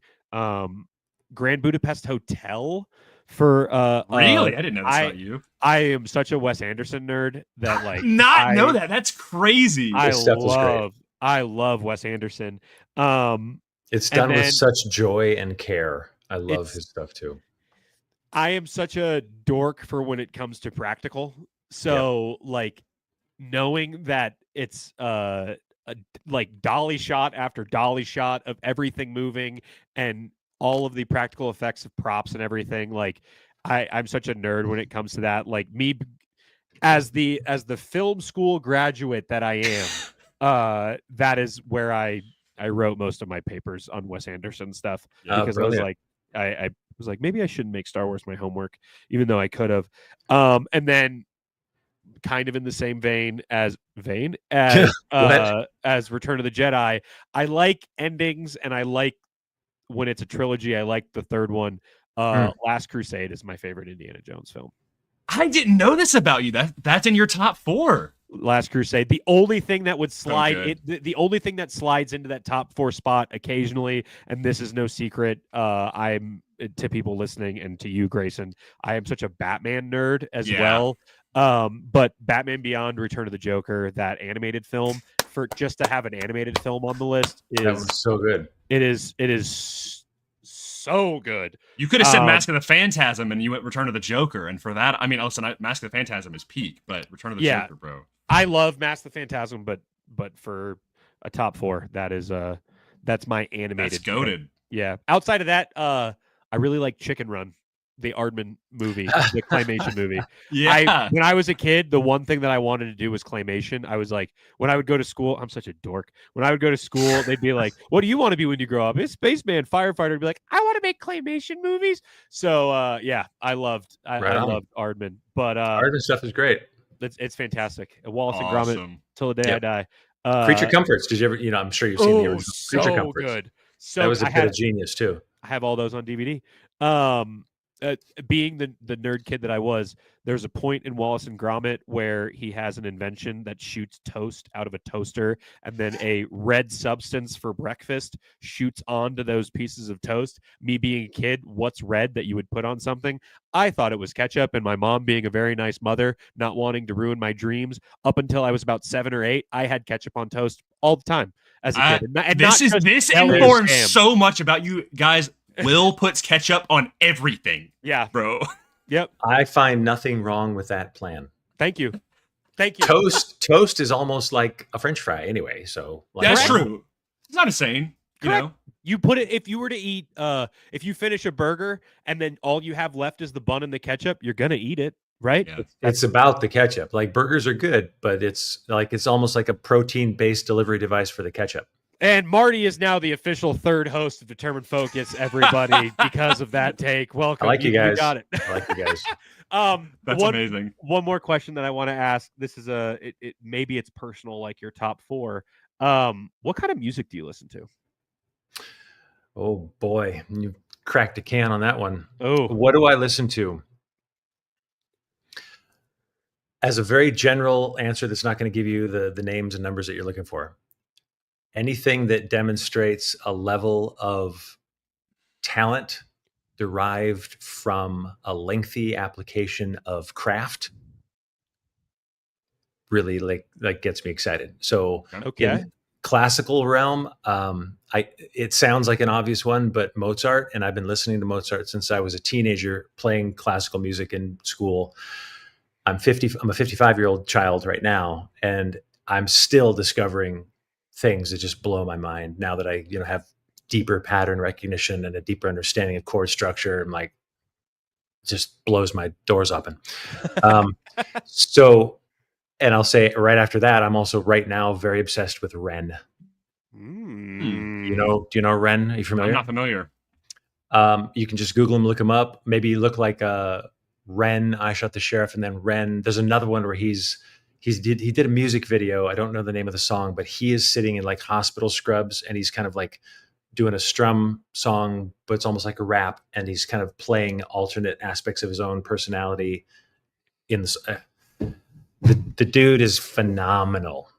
He's a deep kid, and he's adept at the guitar. He's adept at different styles of music. He brought in some old school rap the other day that was like, oh, he knows 80s rap. He's amazing. He can do Jamaican stuff. He's a British kid. Look him up. Anyway,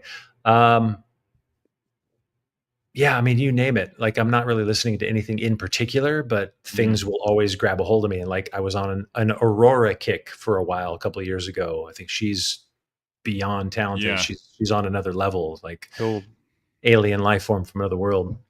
As were a lot of the jazz guys. I put my I was going to say something I probably shouldn't say, but a lot of the things that made those jazz artists who they were came from something that was ignited and inhaled. And I know that was something that I tried when I was a young lad as well. Yeah. So really good jazz music that really goes deep. I love that. And right now there's an Instagram channel that is a pink puppet, and she just does these bizarre solo lines of cool old jazz tracks. Blossom. Look up Instagram Blossom. I'm writing it down. That's amazing. It's my favorite channel on Instagram because it's jazz, it's puppetry, and it's someone who knows jazz and puppetry. Like, it's phenomenal. You're speaking my language with those. That is weird answers for you, but that's kind of like my world. Like, thank you for putting me onto Blossom, because I am going to go down a Blossom rabbit hole after this. Because watch every post. That's I'm not going to stop. To bring it back to you and Star Wars. Oh, right. Star Wars. Yeah, we should probably talk about you being in Star Wars, since this is a Star Wars podcast. You wanna? If Vane had the ability, if Vane had a baby, if Vane could make Vane and Gorgu. How does Vane make a baby? If Vane had access to our world's Spotify, the Earth's everything that we've made, whatever it is, they can tap in and be like, they just found an iPhone and they had the access to Spotify. What would Vane be listening to, do you think? Doobie Brothers. Vane is a pirate and he listens to Yacht Rock, ladies and gentlemen. Let's go. Awesome. But old Doobie Brothers. Okay. None of this. What was the guy? Michael, whatever. Michael McDonald? That one. See, that's where you lose me. Later Doobies, they don't exist in my world. Early Doobies, yes. Yeah. Wow. I like it. Yeah, I can imagine if he were able to put a pair of cans on, he'd just be kind of shimmying around in his coat, like thinking he looked really cool. That's probably what he's listening to, like early 70s, strummy rock. That's my favorite answer I think you've given on the podcast. I'm gonna go figure out a way to edit that at some point. He's in the fighter. You see him press a button and that actually just turns on and every single cuts back to him. Even if there's like a peripheral, you kind of hear it through the windows. Yeah. Sorry, as I'm holding my comfort Spider-Man. I was just going to say, did I just see a Spider-Man come up in your hand just a moment ago? I did an episode the other day with some of my friends. We were talking about the new Spider-Man movie, and I brought this, and I just now it is just like what I fit. It's like my fidget spinner, I guess. I'm not going to judge. Yeah, it's I like. That's what we got to do. Well, then the connecting piece that will throw us back to a little bit of Skeleton Crew love, like John Watts and Christopher Ford, man. Oh. They were the right guys for anyone who has not seen Skeleton Crew. Like, I understand that it came at a weird time. It was about kids. Everyone's like, "Oh, suburbs!" Like, there was a lot of like chit chat, and people were a little butthurt about this and that and the other thing. It's such a delightful show. Like, it's such a delightful show. It's so smart. It's so homage-y. It feels right. Every episode is tight. Every episode ends on a delightful cliffhanger. John Watts and Christopher Ford, like, they were exactly the right guys to helm this project that is very 80s Spielberg-y and homage-y.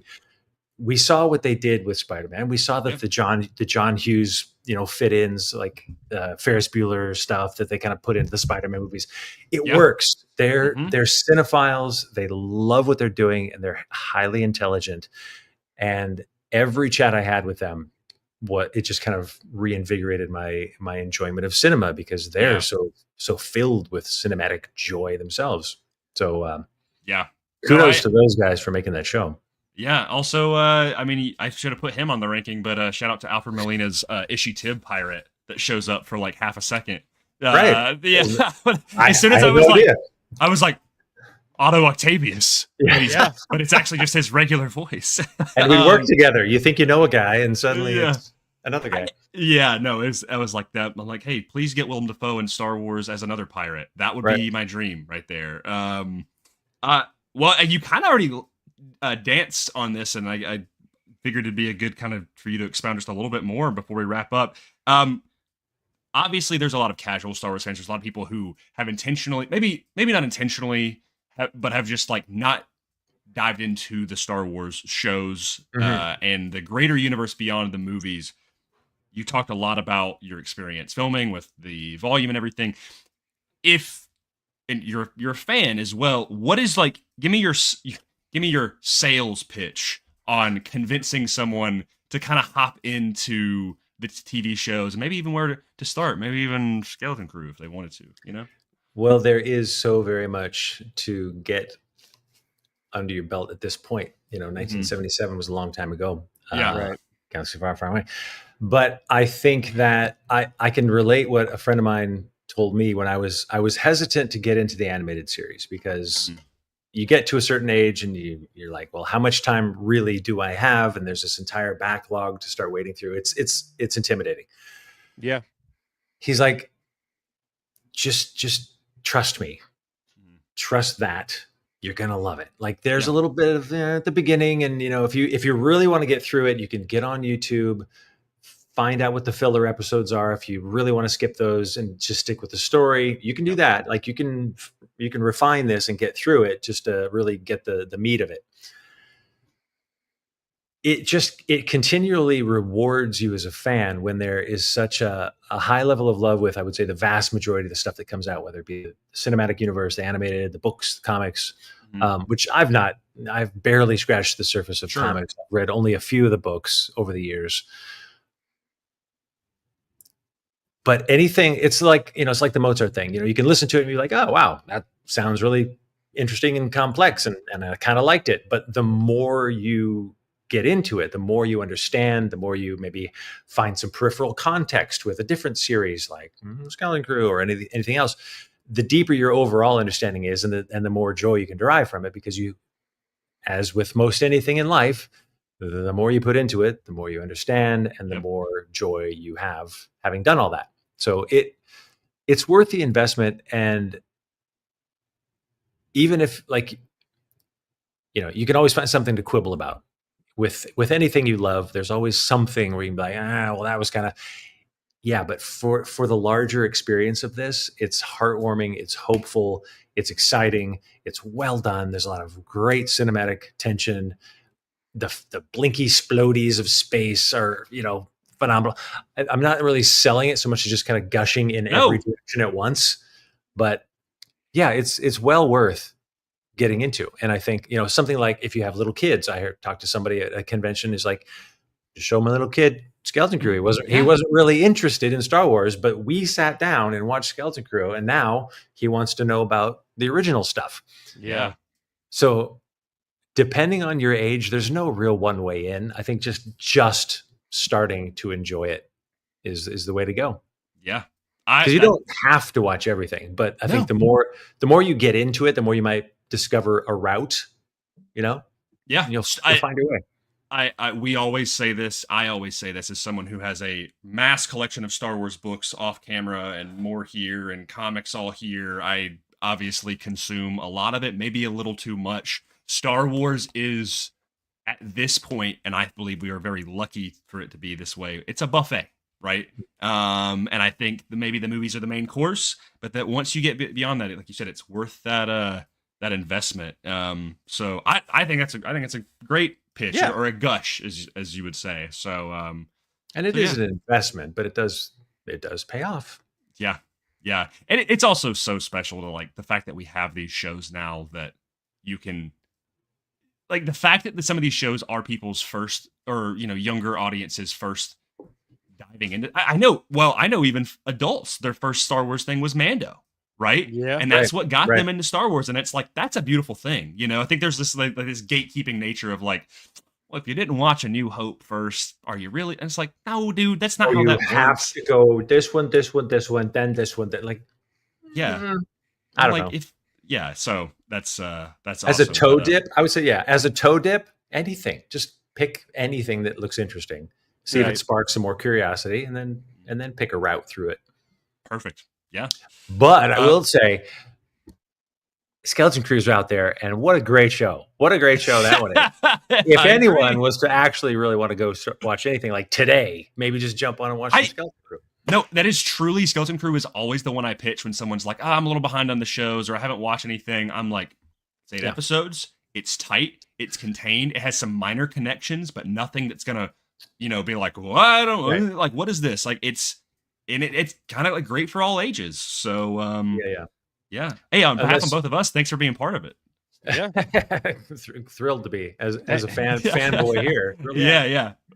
I mean, you said something about wrapping up earlier, but you haven't even said the word Andor yet. And I'm not sure, like, is that for chapter 2 of this podcast interview? Because holy crap. So, hey, everybody who's tuned in, get ready for part 3, which is 3 hours long that we're about to start right now. You were just gushing about Star Wars and what we haven't talked about favorite TV show lists. Okay. I mean, it's in my top 4. Andor is in my top 4. I'll do you one better, because top 3, let's just say top 3 TV shows of all time, irrespective of genre when they came out. I'm going to put Andor right up with Deadwood, which is at the top. Hold up. We'll come back to you in a moment, Mr. Grayson. And Breaking Bad. Wow. Okay. Yep. Okay. Yeah. So Deadwood, briefly, was on HBO. It got cut too soon because HBO, in their infinite wisdom, if it's not making just that many dollars above the line, they'll just chop it off at the knees. it deserved 5. It got a solid like 2.5, and then I think it petered out for 3.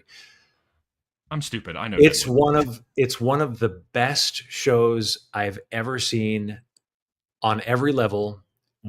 David Milch created it. He wrote it. He did NYPD Blue. He's done a ton of stuff. His I'm going to send you a link to this too. The way he wrote that show, he just kept working it and working it. He would write in a room. He didn't write solo. He would just keep like compressing these lines of dialogue. It becomes Shakespeare. It is dense. Every line is important. It's beautiful. It's profane. It's one of the best shows I've written. And I would put Andor right up there. Well, I am also a huge like Western guy, and so now, or like Western adjacent era. So this will be a show that I will be diving into very soon. I want to hear back from you when you've watched a good chunk of Deadwood. Okay, I absolutely will. Yeah. Well, and then you said Breaking Bad, which is in my letterboxd top 4 of shows. For me, it's Breaking Bad, Andor, Daredevil, the Netflix 3 seasons, and Atlanta on Hulu. Have never seen Atlanta. Never seen it. Oh, that show is so good. You've seen it, Will? Right. Oh yeah, dude. I'm a big Donald Glover, Childish Gambino guy. Yeah, same here. Yeah, that's awesome. He's a talented dude, no doubt. Oh, of course. Yeah. What do you got, Will? Yeah. I've never thought about just shows before. It's an interesting. And there are so many good series. That's the problem. That's what I'm saying. Because also, I have like animated shows in a completely different category. Like hybridizing that in is a different. Right. Yeah, I just. Can we just do this every week? I mean, at this point, it's an open invite. I'm also thinking about, because I'm such a comedy nerd too, that like. Oh yeah. Does like SNL count? Like. Oh gosh. Like for a TV series? I mean, I know it's not like a scripted series, but like. Sure. Does it bring you joy? Yeah, I mean, know. I was lucky enough to work there for a little bit, and it was a blast. But that and Star Wars are the reason why I wanted to get into and kid stuff. But like, I think maybe to put the comedy thing up there, Curb. I'm such a Curb Your Enthusiasm fan. Yep. Good. Maybe I do say Wallace and Gromit for shows, just because that is a series. Was it? Oh, okay. Yeah, I guess I'm stupid. I only saw the movie. Yeah. Oh gosh. Well, while Will's thinking, I'm going to add into my 3 and say Firefly is in there too. That's great. I've only seen the first handful of. I haven't seen Serenity. I think that's the thing. I mean, it's been a while. Just for a recent pick, I don't know if you guys have watched it. I know I've gushed about this to Grayson, but like Blue-Eyed Samurai on Netflix is amazing, phenomenal. I cannot wait for season 2. They just teased that season 2 release. Man, for a Star Wars show, I mean, I love Andor, but I love Ahsoka. Yeah, I love that series. Somebody's excited for season 2. Then you have no idea. Where's my? There's are my you over in the UK right now? Are you actually camped outside of Pinewood Studios? Is this Don't tell anyone. This is all a green screen. I have really good audio. I'm using the DJI mics, and I'm actually outside. Oh my gosh! This can take. And then I'm like, for animated stuff, I'm like, I know I'm a dork, but like. The Justice League series that was on for a long time, Batman the animated series, Batman Beyond, that was great. There's so much stuff that I'm like, and then you can go into like, I'm a big nerd when it comes to like sitcom stuff. Like I love Everybody Loves Raymond. Like really, I love that. Like Raymond, like Seinfeld. Stuff like that. I am such a Parks and Rec. Like I am such a dork when it comes to stuff like that and the comedy aspect. But then I really loved The Walking Dead for those 6 seasons or whatever. That first 6 or 7 seasons, however much it was. I do love. I heard they were 74 before they finally pulled the plug. Yes, they're still. That's what it feels like they're still filming. I'm actually. That's where I mean, am right now. They do have 4 spinoff shows currently. So seriously, wow, what a machine that was. Yeah. Sopranos. I don't know how we haven't said Sopranos yet because I was waiting for you to say Sopranos. Oh my goodness. Air Bud. Now that I'm getting influence from what's on screen. Yeah, I almost feel like TV is harder than movies for me. I think it is. There's more to it. It's harder to hold the pace. It's harder to hold the quality over time. And then it's also up to the whim of, are they going to pay for multiple seasons enough to give it a solid, a good go, as it were. That's how I feel about so much stuff when it comes to TV. I'm like, if it was just a season of television, my list would be entirely different than the actual series start to finish. Sure. Yeah. That's the thing is, I think on Letterboxd they actually have shows, but it's either by episode or by season. So then it's like gets into a whole can of worms where it's like, okay, are you like the pack? That's why I think Breaking Bad is such a feat, because it's what are your favorite shows? What do you like, bud? Yeah, but he's only a year and a half. He hasn't seen much yet. Oh, he's a puppy. He's just a big boy. Oh my goodness. I was going to say also, like, if you really want to go back and kind of keep it in the sci-fi realm, did you ever watch Babylon 5, the original one from like the early 90s?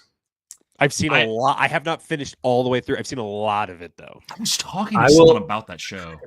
I will say that, and he will concur, that it's tough to get into because of the age of it, because of the obvious budgetary constraints. Like a lot of especially season 1, it got better as it went along, but season 1 was rough. There were some rough performances. The sets are very much like plywoody looking, because they were. But it was also one of the first shows in the US that didn't go episodic. It was the show that inspired was it Deep Space Nine to do the arc toward the end with the can't remember the name of the alien race, but the ones with the fluid thing that they had to.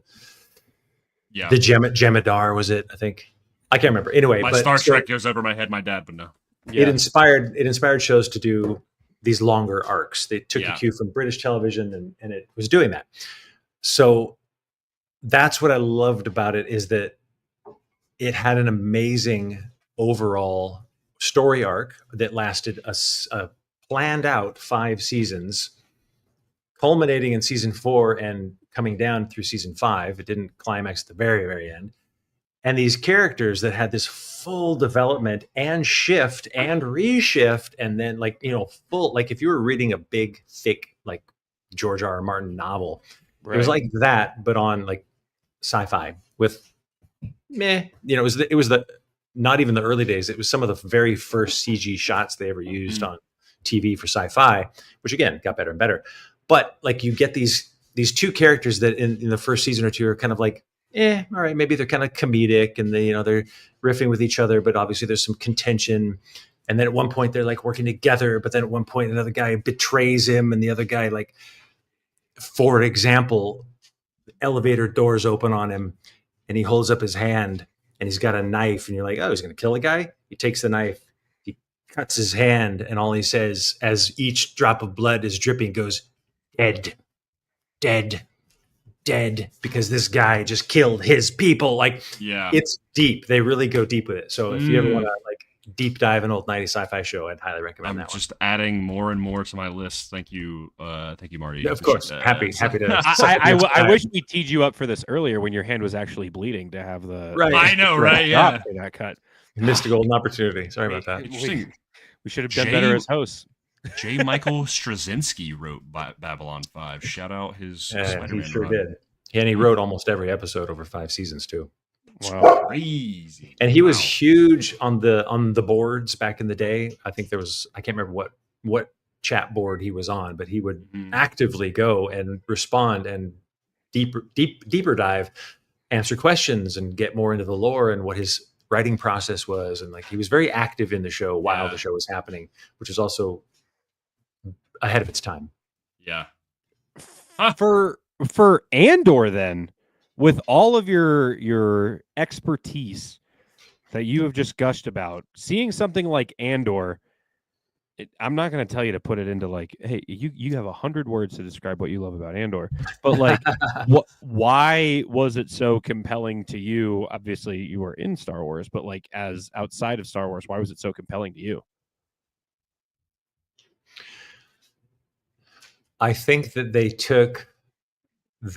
I'm going to say Tony Gilroy, obviously had to pitch and develop and work with and get approval for, but I think they took that absolutely pivotal, fertile time period when, I don't know how, if you like history or if you like current day, but as things are shifting and you're starting to see them shift and the ground is getting loose underneath you, and you have to try to either parse it or choose a side in it, or whatever is happening in your society, seeing it at different strata that aren't just like the knights with the swords and like the more mythological thing. It's more like relatable, timely, definitely built into this. We were talking about the thriller structure earlier, to a very high level, and I'm going to give full credit to Tony Gilroy as a guy who I think he's always studied and, kind of for fun as well as a profession, not only the thriller genre, but historical cultural precedent as things are falling apart, as revolution is happening.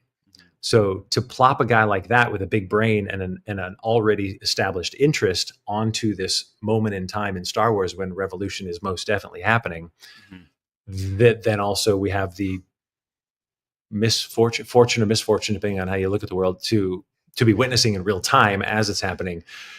I think it's just a phenomenal show that was also cast to perfection. That he dove into the London theater scene to grab a bunch of people. Yeah, dude. It's they act their pants off, and the stories are great. It's an amazing couple seasons of just TV. Like, again, Star Wars aside, it's phenomenal. Absolutely. That's always the thing is people, there's so many videos and stuff, especially with Emmy season, and everyone being like, for people who even aren't the big Star Wars people, of being like, but have you seen Andor? Have you watched Andor? Yeah. Like there's this one clip that's been going on of this guy. He's like on a green screen and he's like singing to like the Andor theme song, and he's just like, you should watch Andor. He's just like, and it's funny because like. And this is not even this is genuinely not even a discredit to some of the other shows, but Andor, like, because I love all of the shows, but like Andor is almost in such like, it's just like in this unique bubble of just like, it's such an anomaly, and like how good of a show it is while being so good. It blows my mind. And like for me, the litmus test of a good television show is when it knows to not outstay its welcome. That's why I think Breaking Bad is great, because it was like 5 seasons. That's a great round number. Andor being 2 seasons, while would I have loved to have gotten more with the original 4 season, whatever pitch. Sure. But I think it does exactly what it needs to do in those 2 seasons. Yeah. Without, again, feeling drawn out. There's stories that I would have loved to have seen, but I'm like, at the end of the day, are they crucial? Maybe not, Right. Yeah, I would go also to say, what we were talking about earlier is like entry points into Star Wars. I think you could make a compelling argument and craft an arc of watchability depending on the age of the watcher. Yeah. And I think if you're an adult, anything like 30s on up, I think Andor is a great place to start, because that takes you smack right into Rogue, another high quality project, same Absolutely. Guys, which takes you right into A New Hope. Yep. And then you're off and running. So it could be a legit starting point to the entire franchise. It's for literally for me, it's Andor is the one that I'm like, I'm lucky enough to be considered the resident Star Wars guy in all of my circles, unless I'm just in a Star Wars circle, which then it's just all of us pointing at one another.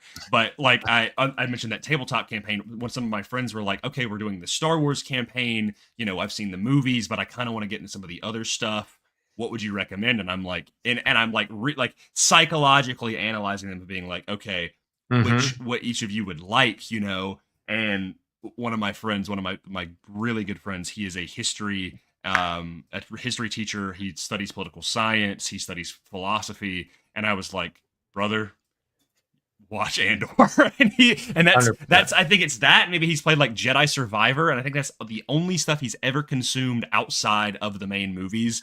And getting his weekly report of when he was watching Andor season 1 and then finally watching Andor season 2, he was just like, dude, he was like, thank you so much for putting me on this show. And I was like, it just clicks with certain people, you know. Now there's some people that I wouldn't be like, I would recommend Andor, but be like, just know it's going to be it's Andor versus Skeleton Crew versus Ahsoka, or like it goes in very different directions. Right. Some people you have to encourage to just hang in there. Yeah. Allow it to happen. In fact, the guy I told you, my friend who turned me on to the animated series, is like, no, just hang in there. Hang in there.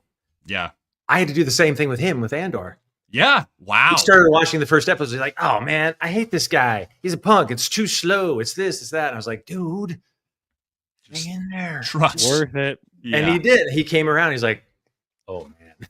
Yeah. Oh man. It's so good. So good. I love it. Andor is one of those shows. Quality-wise, sorry, go ahead. No. You go. I was going to say Andor is one of those shows that when you give it as a recommendation, it does the work making you look good when people watch it at the end. Right. Yeah, guys, I'm not just the Star Wars guy. There's also really good shows that bypass just the Star Wars. You know. Yeah. Right. Yeah. Well, I would say also then, kind of on the realm of like peripheral stories within Star Wars, but also of a quality, though wildly different. I'm going to put Andor and Skeleton Crew, like they're kind of up there quality wise. Oh, 100%. Writing, production level, the nubbly faced pirate. I mean, come on. Yeah. But no, you know what I mean? Like overall production value, I would say they're right up there together. Well, they are phenomenal. To use the term bookends for why Star Wars sits in that realm of charm and also the seriousness of where George built the story out of, where it's a story about a rebellion and fighting the Empire and his influences with the Viet Cong and everything like that. And then you also have stuff with space wizards and Yoda, who's a puppet, which like there's so much, and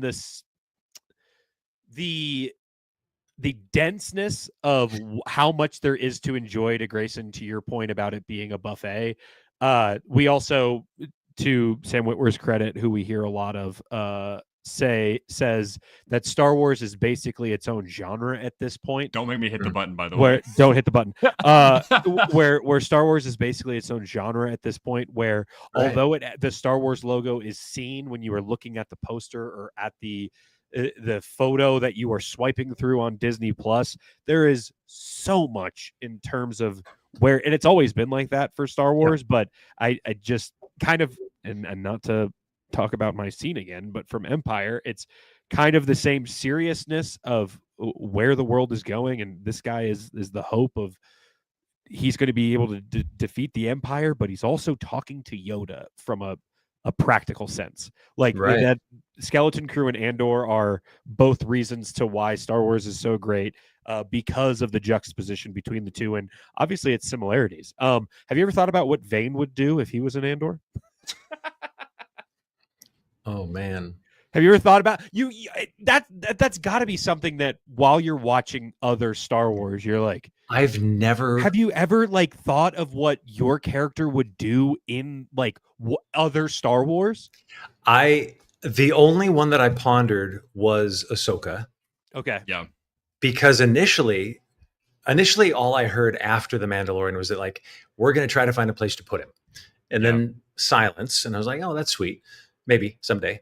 And then it was, hey, there's a new show coming up where we're going to put some pirates. And that's all I heard for weeks. So I was like, Ahsoka. What? It must be Ahsoka. So I was imagining like, okay, so it's Ahsoka. Great. Now what are pirates going to be doing in Ahsoka? Okay. Maybe like she catches a ride with the pirates, and then like they're like, that's where my brain went for weeks until I heard that, no, it's not that. It's this other thing. So I was like, wait a minute, no Ahsoka? What? But I'd already shot it in my head. So that's the only show that I really considered it. But what a fascinating notion if there was like space pirate in Andor. He'd have to be very serious. He'd have to be less of a goof. I don't even know what he would do. I have no idea what he would do in Andor. I feel like it would be one of those scenarios a lot like when Cassian in the beginning of season 2 is trapped on Yavin with those other like partisan people, where it's him just kind of like in the situation and he's trying to get out of it. That feels kind of like the proper place for like, you know, Vane having to like negotiate with this guy and Cassian is like trying to like convince him to let him out sort of thing. I'm sure Cassian would probably use money as a maybe his ties to Luthen or whatever, but I definitely I mean, Cassian is always good.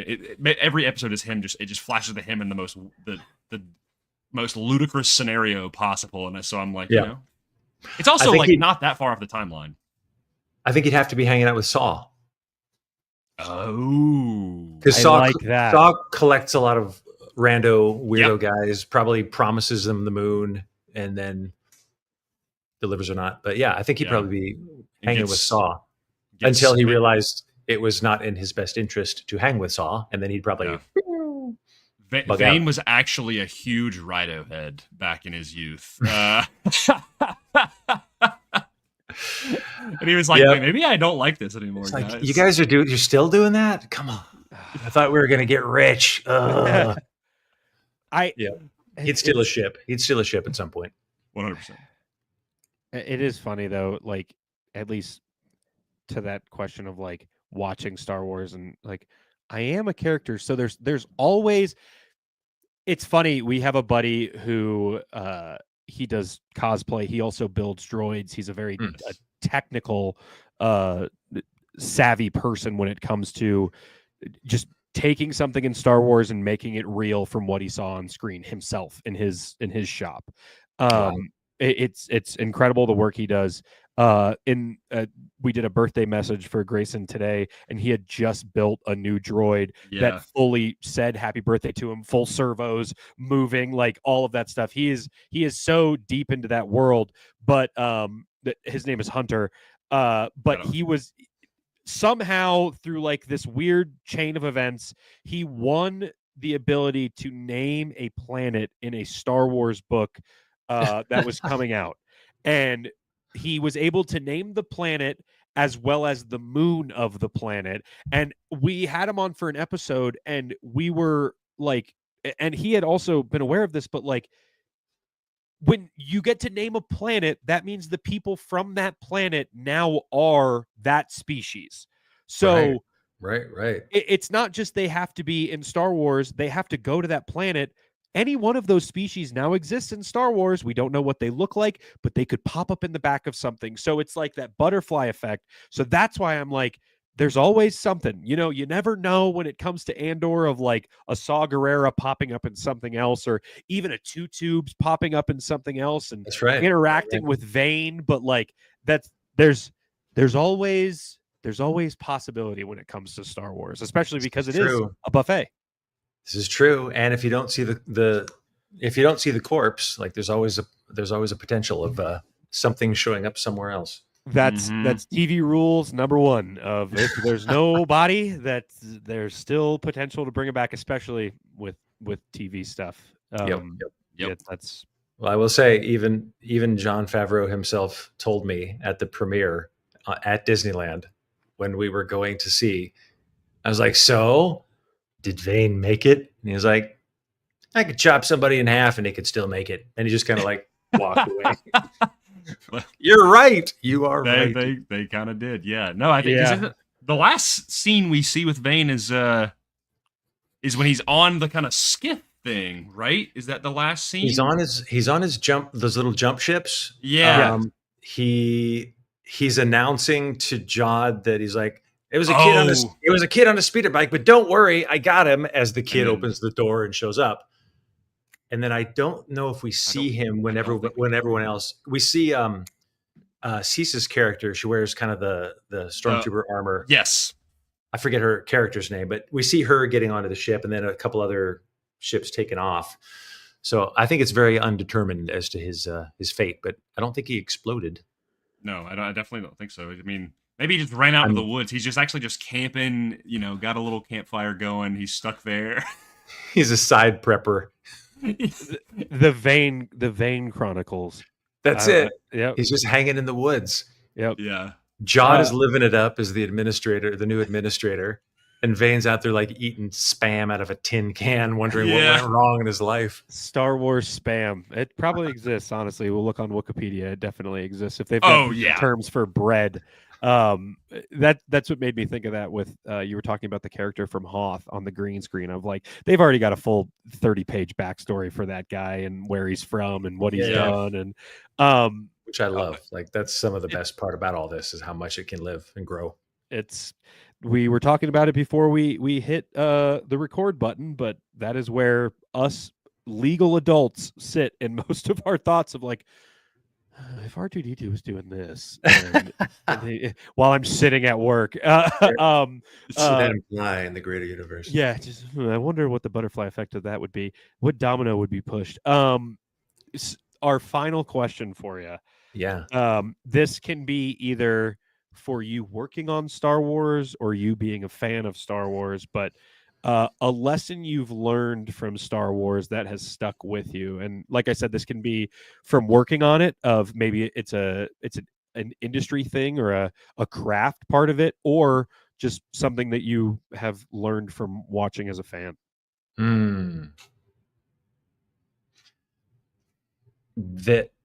Well, I'm not even going to put it on either one because it seems like it contains both. I think that the undeniable benefit to your life and your work by surrounding yourself with other people who are as passionate or more so, or as knowledgeable or more so than you are about this common thing that you're all working on or working towards.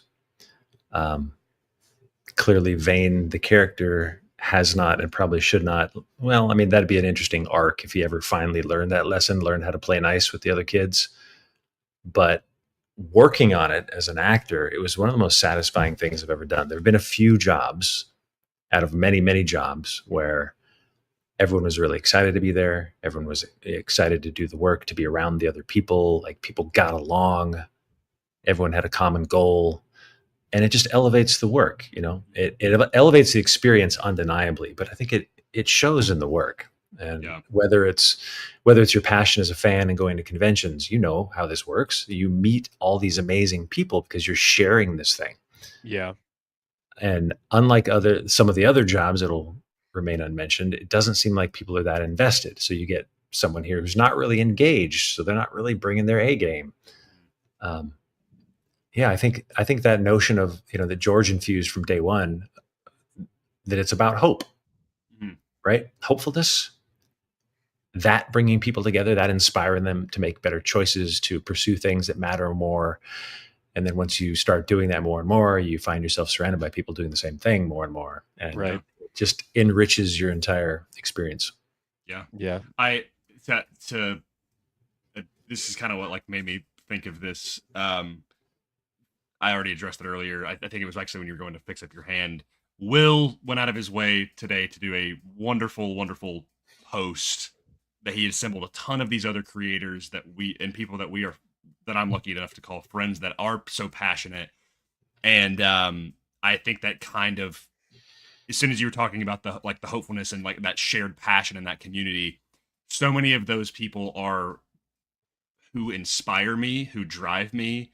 And just from them existing and doing what they do and what they love, and the fact that like Star Wars is kind of the crux of that, whether you're working on it from a production standpoint, and obviously there's other things beyond Star Wars, but I think Star Wars fans are so passionate, and the people, whether we're making stupid little TikToks or reviewing a book or talking about a TV show or, you know, whatever, or sitting here for 2 hours and talking with you about it, it's because we all love Star Wars. And so I think, the hopefulness is definitely over almost 50 years later is the residing through line. That's so wild. And to tie it back to you as our guest, and I'm not doing this to just do a segue. I'm doing this because this is truly sincere. Skeleton Crew and Mando are two of mine, and I know Grayson's as well, are favorite projects in Star Wars all time. And your direct contributions to them are part of why they are so fantastic. So as two people who, when Mando started, I just ended college and I was working at Disney World. As two people who were watching as fans before we even thought we were going to start doing something like this, and now we are speaking to you, somebody who worked on two of our favorite projects, and we can never shut up about Skeleton Crew, truly. Thank you for your contributions, and thank you for speaking with us, because it's been a blast. So I really can't thank you enough for giving Star Wars to us in the way that you have.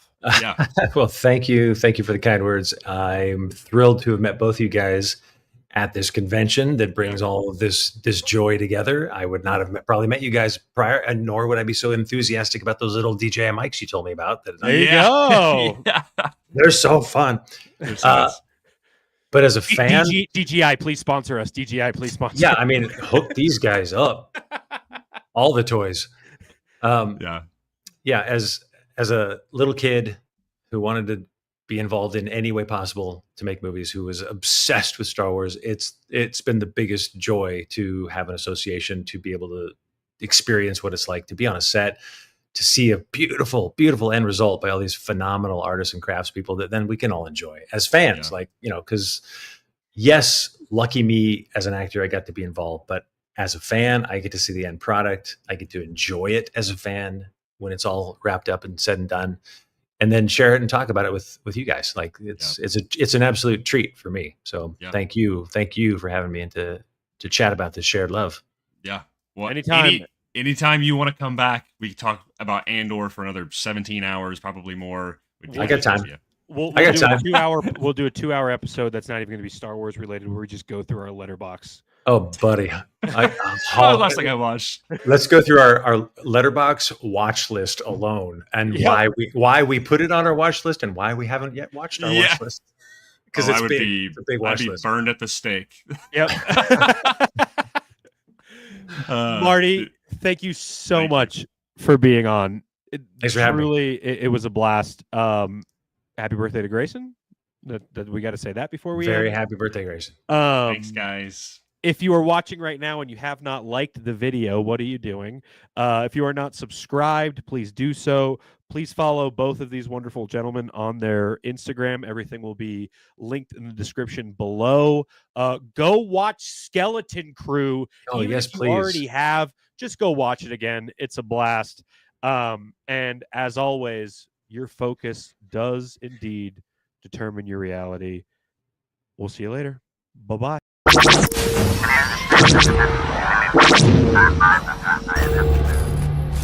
Always remember.